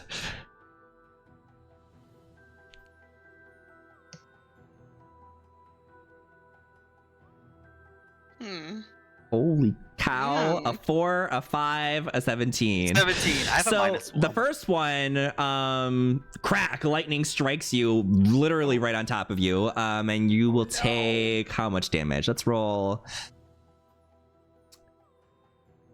It'll be 3d8. So 12 lightning damage from the first one. And then Okay. again, 5 lightning damage for the second one, because you didn't learn your lesson the first time. And then the third one, it narrowly misses you. Okay. Okay. Anything else? Anyone else want to pump some magic into a magic orb? Never. Is that a threat? I'm good. Don't threaten me with a good time.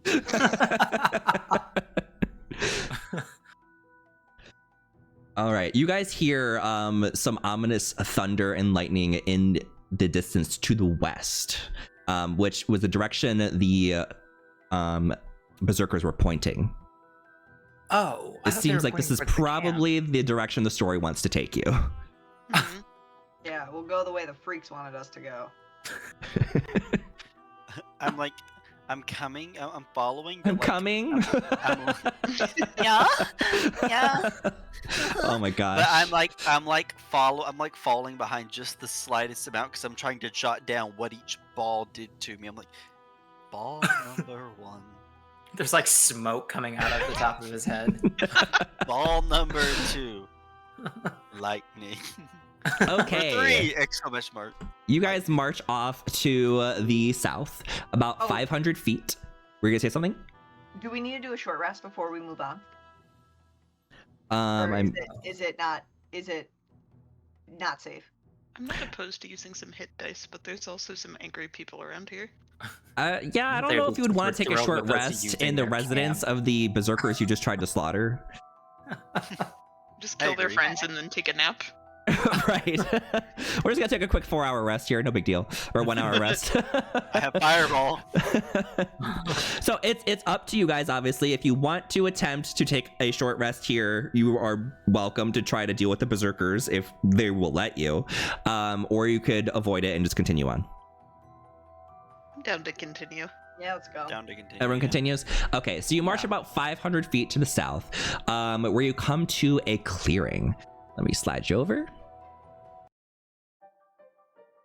Oh, is that water? Oh. You have come upon the pool of eternal spring, or at least what's left of it. Its once clear waters are now streaked with red and black impurities.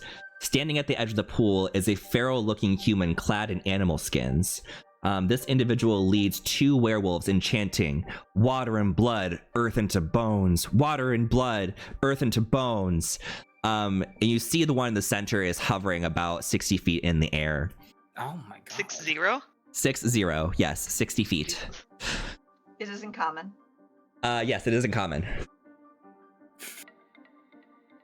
Finally be able to talk to an NPC. Mm-hmm. Yeah, just the one we want to talk to. What do you guys want to do? They don't seem to have noticed you just yet. Mango's gonna hide. He's hiding behind this thing up here, this little stump. Can we surprise round it? If you guys want to all roll stealth checks. Stealth or attack? Stealth. Were you saying? They haven't noticed you yet, but unless you're gonna roll stealth and show that you aren't making any kind of like noticeable approaching, like if ignoring your footsteps, any rustling leaves, etc., like that. Got it. I got a nat 20 to stealth. Okay. Anyone else? I mean, everyone else. Yeah.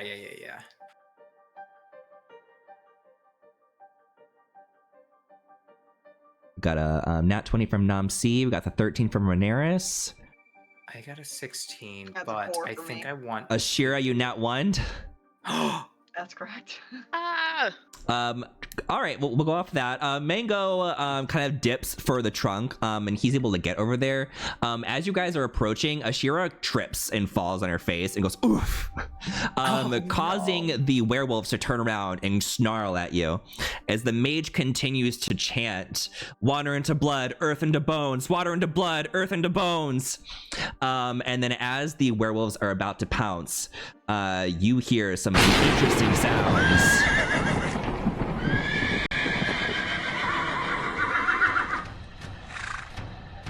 As a giant unicorn suddenly is summoned in the pool. Uh-oh. Ooh. This is a good thing, right? How tall is it? Oh, no, it's not. Everyone click on your token and roll for initiative. Oh, no. How tall is it? It is a... Let me turn the music down just a tad. Oh, I got a 3 to initiative. Hey, it got higher than an 8 this time. Nice. I swapped places with you. It's about 30 feet tall. It's huge. Oh, my It's a big horse. Yes, it is a big horse.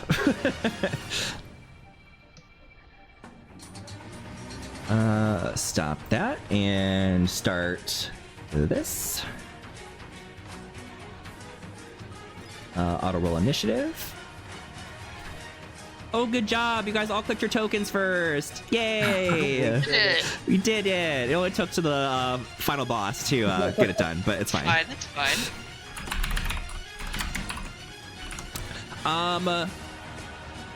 Everyone make a history check for me.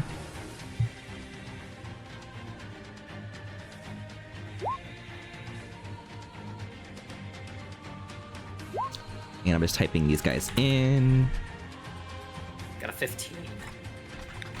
I also got a 15. Nice. Amazing, amazing. Let me just punch in their initiatives and I will continue telling you what I was telling you. 16, mage, 19, werewolf, 5. Settings, descending. Okay, when you guys see this happen, this figure, this unicorn-looking thing, you would be able to tell is a manifestation of what looks like the avatar of LaRue, which is a, it's kind of like a celestial being, often related to the moon goddess Selune. But this is a very dark version of it. Normally, this is a peaceful creature. So it seems like they may have summoned like a negative force of LaRue in a sense. All right, Mango, you ready? So, okay, well, I was gonna ask Minerva a question, but since I'm a little far away, I'm not gonna worry about it. I'm just gonna take the opportunity, load up a crossbow bolt, fire it at the mage, I think is what I think of who I'm gonna start with. Okay. So, all right. What's the range on the crossbow? It is, oh shoot. So okay, I don't remember. It's been a while since I've done a range person. So it has 30/120. Is the 30? So I think the 120 is disadvantaged, right? Is it disadvantage? He's definitely further than 30 because he's 60 feet in the air. Oh, shoot. Okay. What do I want to do here? Well, I'm not going to get advantage anyway, am I? Or sneak attack anyway, because I have no friends next to him, do I? Correct. Okay, so, shoot. Yes, Okay. shoot. Yeah. Okay. All right, let me just check. Let's see, how far am I away from everything? 40 feet? Oh, okay. I don't want to pop. Okay, I'm just going to do it. I'm going to do it at disadvantage to shoot the mage. So, Okay. Squeak, squeak. 15. A 15 just hits. What's the damage? Oh, perfect. Okay, so it is going to be... Sorry, that is my dog. Hello, dog. Hi. Nope, that is incorrect. Sorry. I'll say no It sneak is- attack. So oh it'd just my be the God. 8 piercing. Yep, it's 5 piercing. 5 piercing? Okay. And this was at the werewolf closest to you? Correct. I'm sorry, the mage. Oh, at the mage. Yes. You did disadvantage? Yes. Okay. And the disadvantage is 15. Okay, so minus 15. Did it still hit? Yes. Oh, good. So plus 5 to this one because I did to the wrong one. Yep, you ding the mage. It's just a little ding though. It didn't hurt him very much. Anything else? No. Mango's gonna stay there, try to stay as hidden as possible. That's gonna be his turn. All right, next is the mage. The mage is going to... let's see. I'm gonna roll a D4. Number 2 is going to cast Everard's Black Tentacles on the area where the majority of you are. Let's roll that so you guys can see it here. No, they're not. Counterspell. Counterspell. What level? Third. Nice. 3rd? Alright, so they have to make a save. Restrained by a tentacle can use its action. Dexterity check. It's your spell DC. What's my spell DC? It is... or wait. Counterspell. I haven't seen a counterspell. The DC equals 10 plus the spell's level. Okay, it's a 14. And it's a... what kind of check is it? An ability check using your spellcasting ability. Okay. So, intelligence. Gotta beat a 14. Will it beat it? 21. Oh shit! So yes, he does cast Everard's Black Tentacles. No. Squirming ebony tentacles fill a 20-foot square on the ground that you can see within range. For the duration, these tentacles turn the ground in the area into difficult terrain. When a creature enters the affected area for the first time on a turn, or starts its turn there, the creature must succeed on a dexterity saving throw or take 3d6 bludgeoning damage, and be restrained by the tentacles until the spell ends. A creature that starts its turn in the area and is already restrained by the tentacles takes 3d6 bludgeoning damage. A creature restrained by the tentacles can use its action to make a strength or dexterity check against your spell save DC. On a success, it frees itself. So let me put down a... where's my markers? I haven't made a marker in a minute. Oh, I am a very dexterous girl. It's a 20-foot... I should have read these spells before I did it. Oh god, things are happening. I have advantage on this, so I'm gonna roll again. 20-foot square, okay.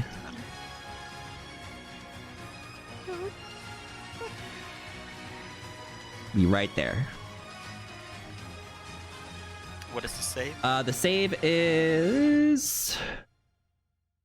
something. 14. Nice. I save. Yeah. All of us do. Except Ashira. Except Oh wait, Shira. no. You rolled No, advantage. I got that. I did a spell attack. Oh, because you had the so- advantage. Okay, Yeah. so you all save. So I don't think you Oh, guys take... also, because she's flying and she made an attack against me, she needs to succeed on a DC 15 Constitution saving throw or be blinded. Does that count if it's an area of effect ability? Because it's not attacking you. It's a... It says if it makes an attack roll against me. Okay, it didn't make an attack roll against you. Okay. So I don't think that's going to work for that one. But you do have flying target, so if he does, you got it. Yeah. All right, so the tentacles at this moment are just going to be difficult terrain for you guys. There's going to be no damage at the moment. And that's going to be his turn. Next is Ashira.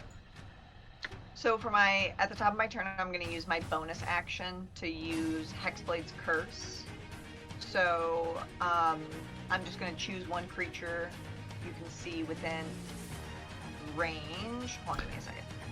Also, you're starting your turn now, so you're gonna have to make another save, I think. A creature that starts its turn in the area, will have to make the save, yes. Okay, I'll make the save, and then I have to move closer to it anyway, because it's Cool. it's first, it's within 30 feet. So I'm gonna go ahead and make my dex save.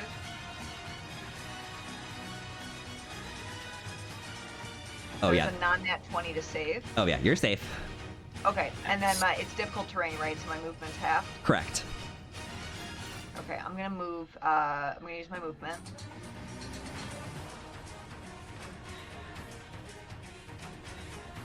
Okay, hold on. I gotta do some math here.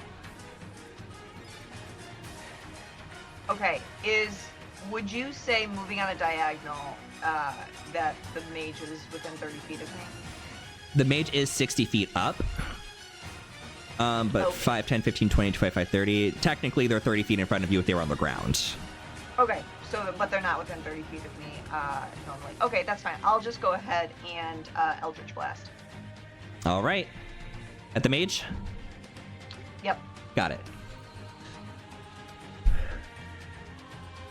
Ooh, a 25 will 25 hit. hit? Oh, yeah, absolutely. So let's see damage, so we can make his concentration check. Oh god, I rolled my sword instead of my Eldritch Blast. So that's 5 Eldritch Blast damage. 5 Eldritch Blast. Okay, let's make a Constitution saving throw. Gotta be a 10, and they fail. The tentacles go away. Big what? Awesome, that's my turn. All right, next up is the corrupted avatar of LaRue. She is going to fly 50 feet towards Ashira. 5, 10, 15, 20, 25, 30, 35, 40, 45, 50.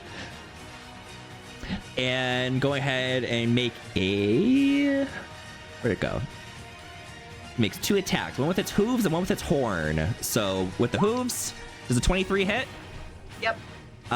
37 points of necrotic damage. Oh my god! Oh no! I'm down. I'm in death saves. She's down. Alrighty. Where'd Minerva go? She die? She disappeared. I think I deleted her. She's doing the same thing I'm doing. There we go. Okay, so Oh my god. got it. Shira's down. It's not gonna be able to reach for any other attacks. So it's just going to neigh out in frustration. Nay. Next is Rhaenyra. Oh god, I guess I should probably attack it, but I'm a little scared to get close. Please get close. Well, I'll at least rage first. Put yourself on the line so that I can do some damage. I might have to, actually. So I guess I'll just go up here and we're gonna start swinging with the axe again. Are we raging? Yeah, I raged already. Okay, got it. That's Swing 13. away. 13 does not hit. Damn. How about 26? 26 does hit. I thought you were gonna say it didn't. I was It does very not scared. hit. We're Uh, dying. We're That's we're a done. 17. All right, 17 for damage. Yeah, Okay. that's all I can do. You swipe through it. It doesn't seem like it's a physical form. Like you swipe through it, it does take the full damage, but your sword just it's an axe, right? You said. Yeah, it's a great axe. The axe kind of phases through it, but you can tell that it felt whatever you sliced through it. Good enough for me. Next are the werewolves. This one, what is their movement? They've got 30 movement speed, so 5, 10, 15, 20, 25, 30. And 5, 10, 15, 20, 25, 30. So they're not gonna be able to reach anybody. I don't think they have a ranged attack. They do have a ranged attack. They have a spear. So each of them is going to throw a spear, one at Rhaenyra and one at Mango. Mango, you'll have +2 to your AC for cover. So that one is at Rhaenyra. I don't think a 10's gonna hit. No, it doesn't. And then 12 at Mango. That is a miss. All right. So you start throwing spears at you, and nothing happens. Next is Namsi. I'm gonna throw a fireball right here. Fireball. Dun, dun, dun, dun, dun, dun. All right, But what's the save? I'm gonna make it force damage. You love that force That's damage. 17 to dex. Now, what's the radius of Fireball? 20 feet. 20 feet. I'm just wondering, are you aiming in the air at the mage or on the ground? I was hoping that I could aim it not like impacting the ground. Because he's But 60 I'm feet in the air. You basically got a 40-foot sphere. Yeah, not happening. I'm gonna throw it on the ground right here so it hits the avatar and the werewolf that's on my party. Okay, perfect. And what's the save? It is DC 17 dex save, or take half damage. Right. They'll take the full damage. 31 Nice. force damage. Yay. Nice. All right, minus 31 and minus 31. The corrupted avatar of LaRue kind of flinches for a moment. It kind of like fizzles out of existence for a second and comes right back in. And the werewolf is looking pretty bloodied. Anything else for your turn? That is it. Actually, rewind. I'm sorry. I want to. Never mind. Too far range. Yes, I have my turn. All right. At the end of the round, Minerva gets a little nervous. She's like, "Oh crap!" And she kind of like looks at Ashira and says, "Get up! Help! Help!" And she does a healing word on you, giving you 5 hit points. Okay. Nice. Go back up. Mango, you're up. All right. Mango's gonna try and take this opportunity to hopefully end this the avatar, so it doesn't hurt his friends anymore. So he's going to take his crossbow, fire it at that for a 25. A 25. 25 hits. Okay. It is going to take just 15 points of damage. That's it. Great, love it. I'm sorry, 5. I got one more. I'm sorry.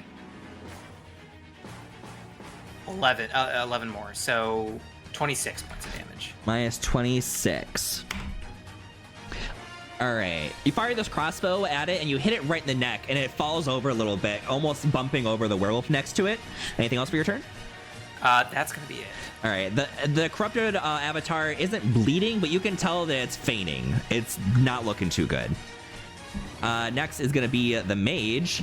The mage is going to... Let's roll a d4. No. Bloop. 4. Okay. Let's do that at 5th level. Lightning bolt. It's going to fire it. You want a counter spell? Yep. Okay. Yes. Ew. 5th level. 5th level. All right, that'll fizzle it.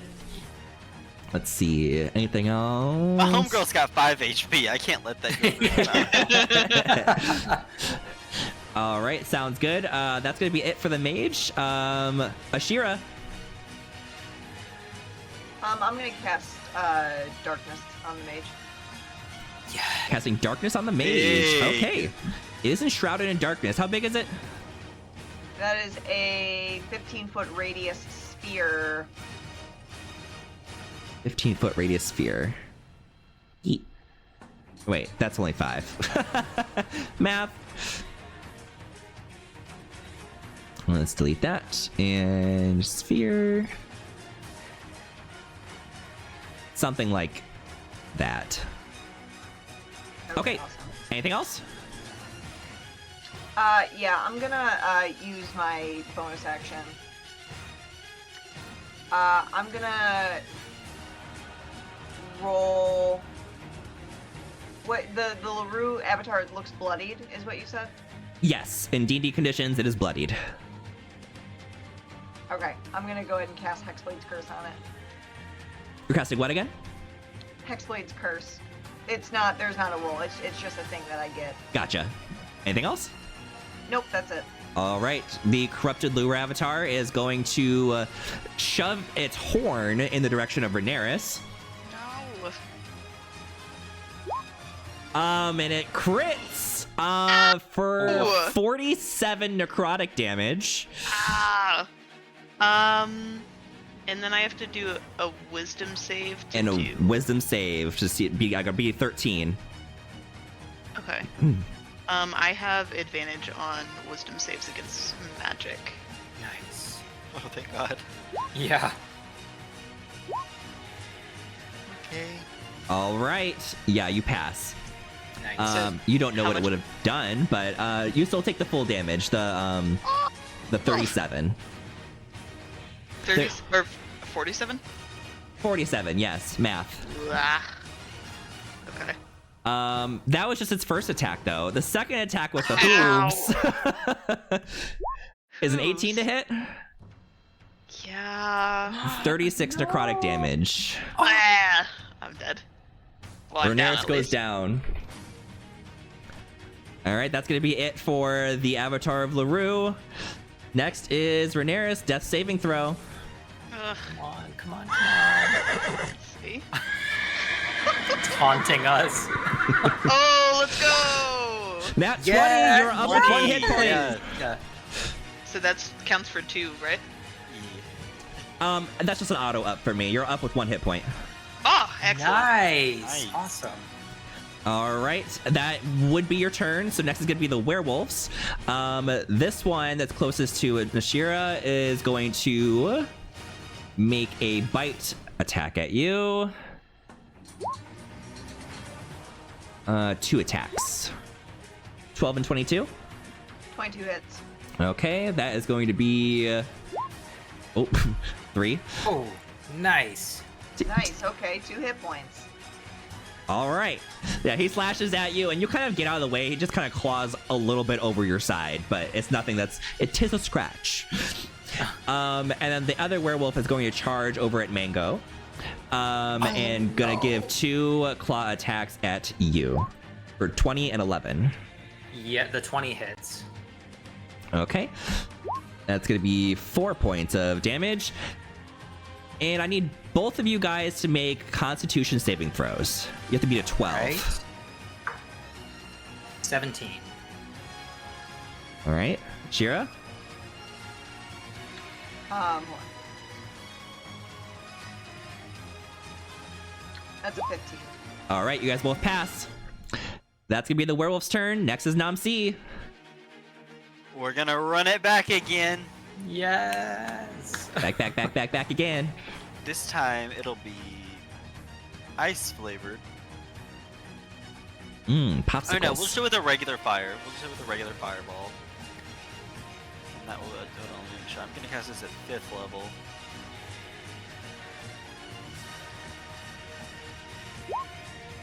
$34 points of fire damage. Yes. DC Alrighty. Let's see, so it's DC 17 to saving throws. Yeah, not dex. Okay. Bum. Math. Where is it? Okay. The corrupt avatar fails, and you were dropping on the avatar and the werewolf, right? Yes. Okay. Yes, and yeah, this one. 15. So they're both gonna fail, taking the 34 points of fire damage. You incinerate the werewolf. Like, his fur basically fizzles off of his body, and you have cooked wolf on the ground.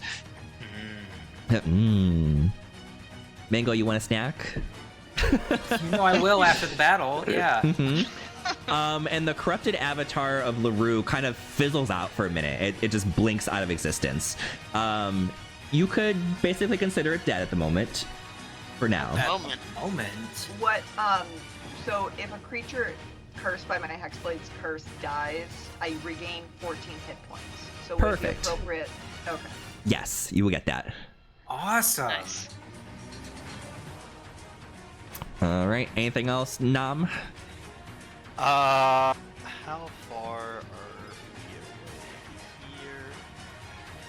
Just using the little line tool. I'm also going to use my telepath, and this werewolf must succeed on a DC 17 strength check, or be pushed 5 feet away from Mango. All right. Strength check. It passes. Okay.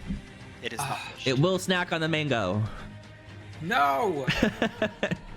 Anything else, Nam? That is it. I have my turn. Mango, you're up. Okay, so if I were to disengage and try to attack the mage, I can't see the mage, right? Because he's shrouded in darkness? Correct. You cannot see him at the moment. All right, so I'm stuck with the werewolf. Okay, so I'm going to drop the crossbow. I'm going to swing twice with my daggers. So first one with the dagger of warning. For a natural 20. Woo!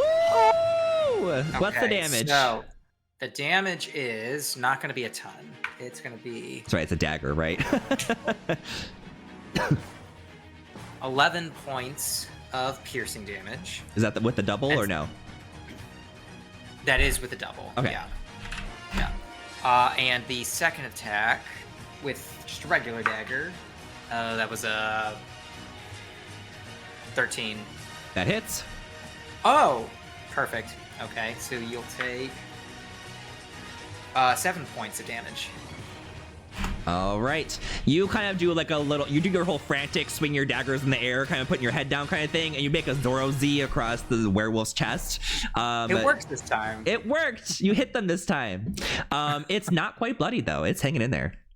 Oh, woof. Okay. I am now going to disengage. So let's go 5, 10, 15, 20, 25, 30. Right here. Okay, that's your turn. My turn. Yep. All right, next is the mage. The mage is going to fly forward. Actually, he's going to fly over this way. And he is going to attempt to cast a lightning bolt at 4th level. Counterspell. Yes! I was waiting. More counterspell? That is more counterspell. That's 4th level? That is 4th level counterspell. Okay, sounds good. Does he have this? Does he have this? I don't think he does. Okay, cool. Oh, counterspell. Don't counterspell. Counterspell. He technically does, but he doesn't right now.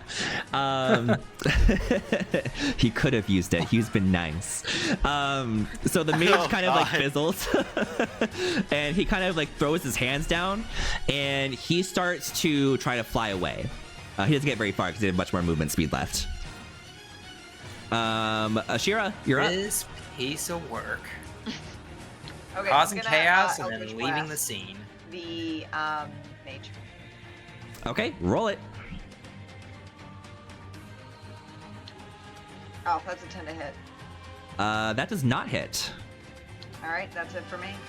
All right. The Avatar of LaRue is currently MIA. Rhaenyra, you're up. Did you say that the mage is like on the ground? No, right now, he or is still hovering at the 60 feet. Okay, I can't hit him with anything that I have, so I think I'm gonna run. Very injured. I'm gonna rage again and run at this werewolf, I guess. I hope I don't die. So here's the Hope I don't first die. attack. I'm sure it's fine. 21. That'll hit. Since I'm raging, that's a 17. And then the second one That'll hit as well. is a 19, so that would be 36 damage. All right. Yeah, you swing at this thing and you start hacking into its back. Your axe basically gets stuck into it the first time. You have to pull it out with such force, and then you put it back into him, and the werewolf is just screaming out in pain. It's barely able to stand, but it is still thriving. Oh, fuck. Okay. Anything else? No, that's it. All right. The werewolf does not have a target besides Rhaenyra right now, so it's going to turn around and take 2 claw attacks at Rhaenyra. No, I thought I'd kill it. Let's see. It's 11 or 8? Oh, no. It does not. It just starts Nice. flailing in a fury as it's basically on Nice. its dying breath here. Oh. Next is Nam C. All right.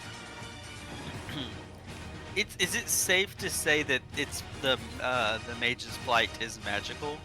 Yes. I want to cast Dispel Magic on the mage. Okay, what's the save for that? There isn't. the DC is 10 plus the spell's level if the spell that it's using to fly is higher level than what I am casting. What are you casting it at? I'm casting at 3rd level. Okay, it is a 3rd level fly spell, so Then it dispels it. it will dispel it. All right, he starts falling out of the sky. Let's say, okay, what's the math for fall damage? It's not gonna be I think it's that like, much. Isn't it like 1d6 for every 10? So we'll say feet, I think? 66. Sure, that that sounds what about it right. is? He falls Yeah, from the sky, 1d6 taking points. 19 points of fall damage. Nice. Oops, not 198, just 19. then- He's almost bloodied. Where am I? I end my turn. All right, as you end your turn, things get silent all of a sudden. And then you hear...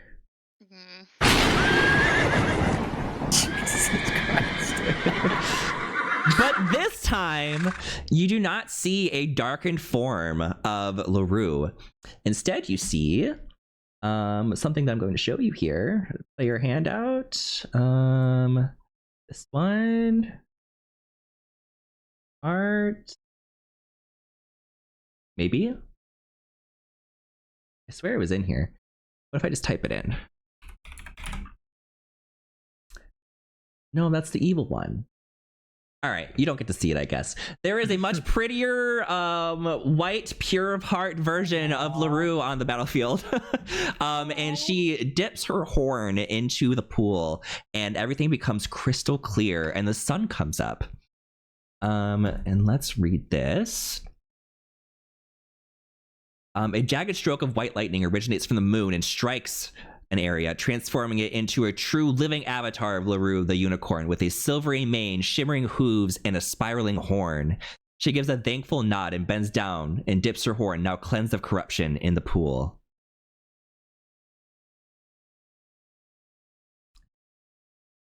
And He's writing this down like vigorously.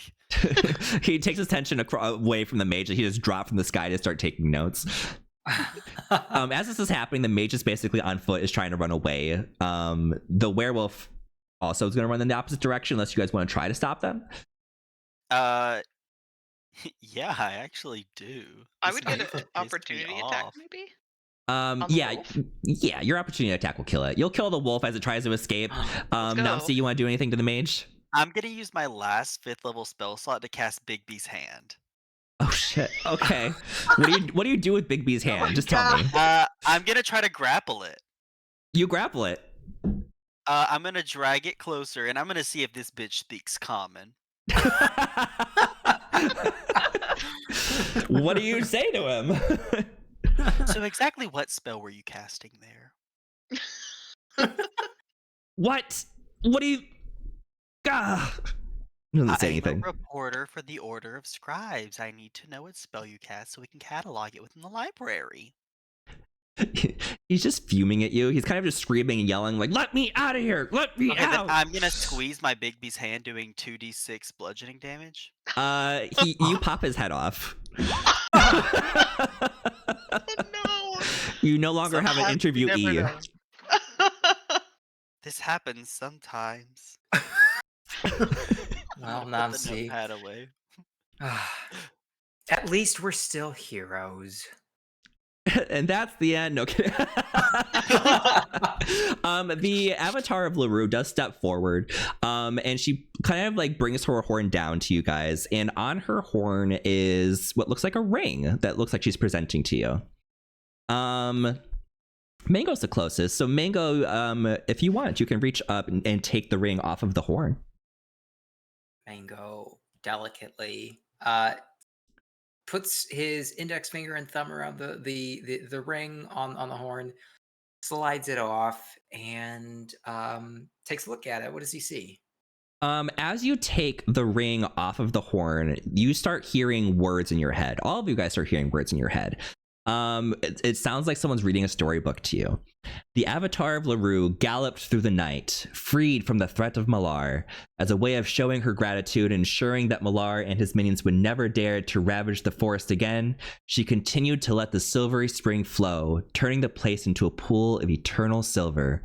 These waters, forever protected by her grace, lie near the site of a city now called Silvery Moon, which was named as such in honor of this tale. And then you guys are warped back into the library. Oh. Y'all, reading rocks. Books are great. Support your local libraries. You do take the ring with you back into the library. Any other items that you got while you were there seem to have disappeared. So any of those potions that you got went poof. But when you get back, you can identify this ring as a ring of shooting stars. Minerva looks at you guys and goes, I'm leaving. If you open another book, mind your business. I'm not coming back. Oh, I need a nap. Okay. Interesting. She's the one who told us to open the book, so...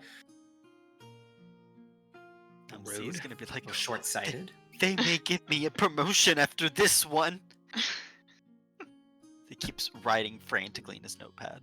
Yeah, Namsi, how's Nodi doing?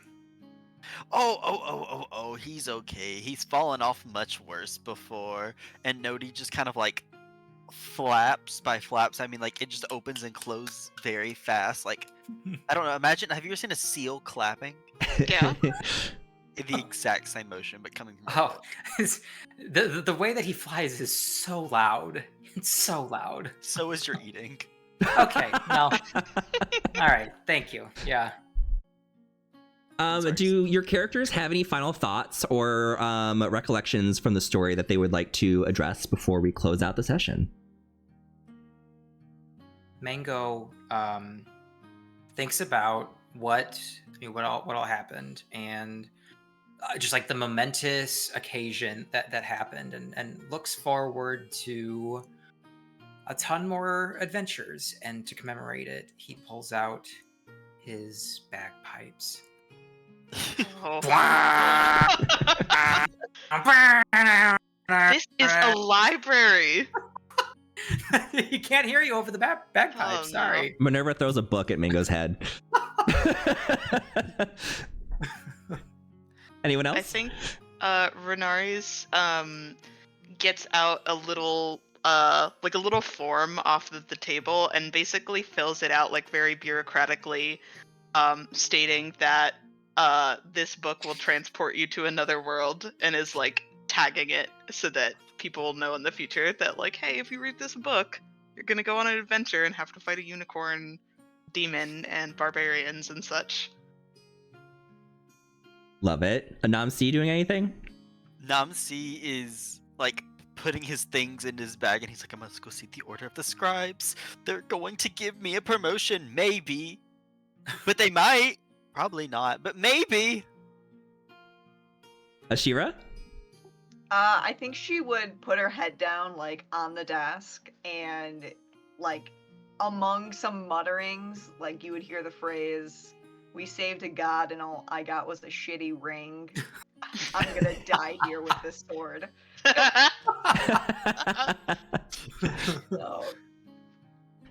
All right. So before we close this out, I'm gonna go through the chat really quick. Regardless, Jake, he's an artist first, rogue second. Oh, so I didn't come up with it. Flop. Regardless, Jake says loved the rat moment. Get more rats. Rat presentation from radio. Keeg the Geek says Clem looking like Mike from Stranger Things. Grim Rosie says hi. Eat Bonnie says this is great to watch while I'm getting ready. Keep it up. Hey Bonnie, hope you're doing well. Regrettably Jake says mind the guts out of you. It's so gross to say. Turtles are truly the best type of creature in this game, says Jake. The sassy composer. Oh, that's you. I love Minerva.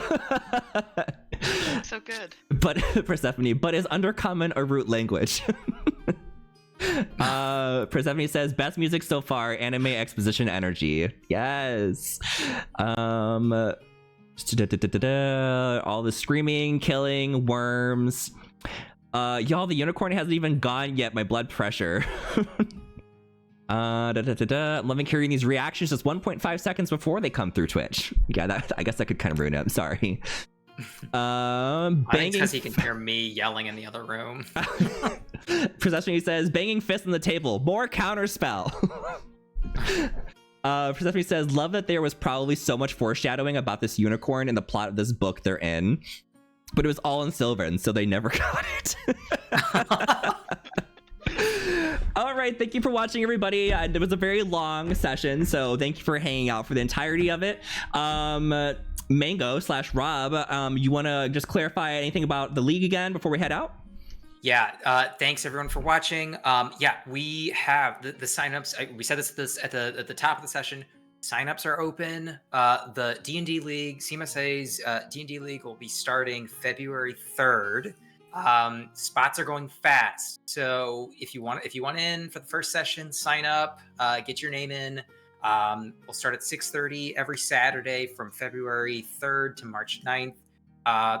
All skill levels welcome. We're more than happy to teach new people. We're just so excited to launch the league and to have you at the table. So please sign up and join us and get ready to have a great time. So thank you. Also, thank you to all of our DMs who joined in today to be players. Thank you so much to Chroma for putting this together. It was a great time. Thank you so much. Awesome job.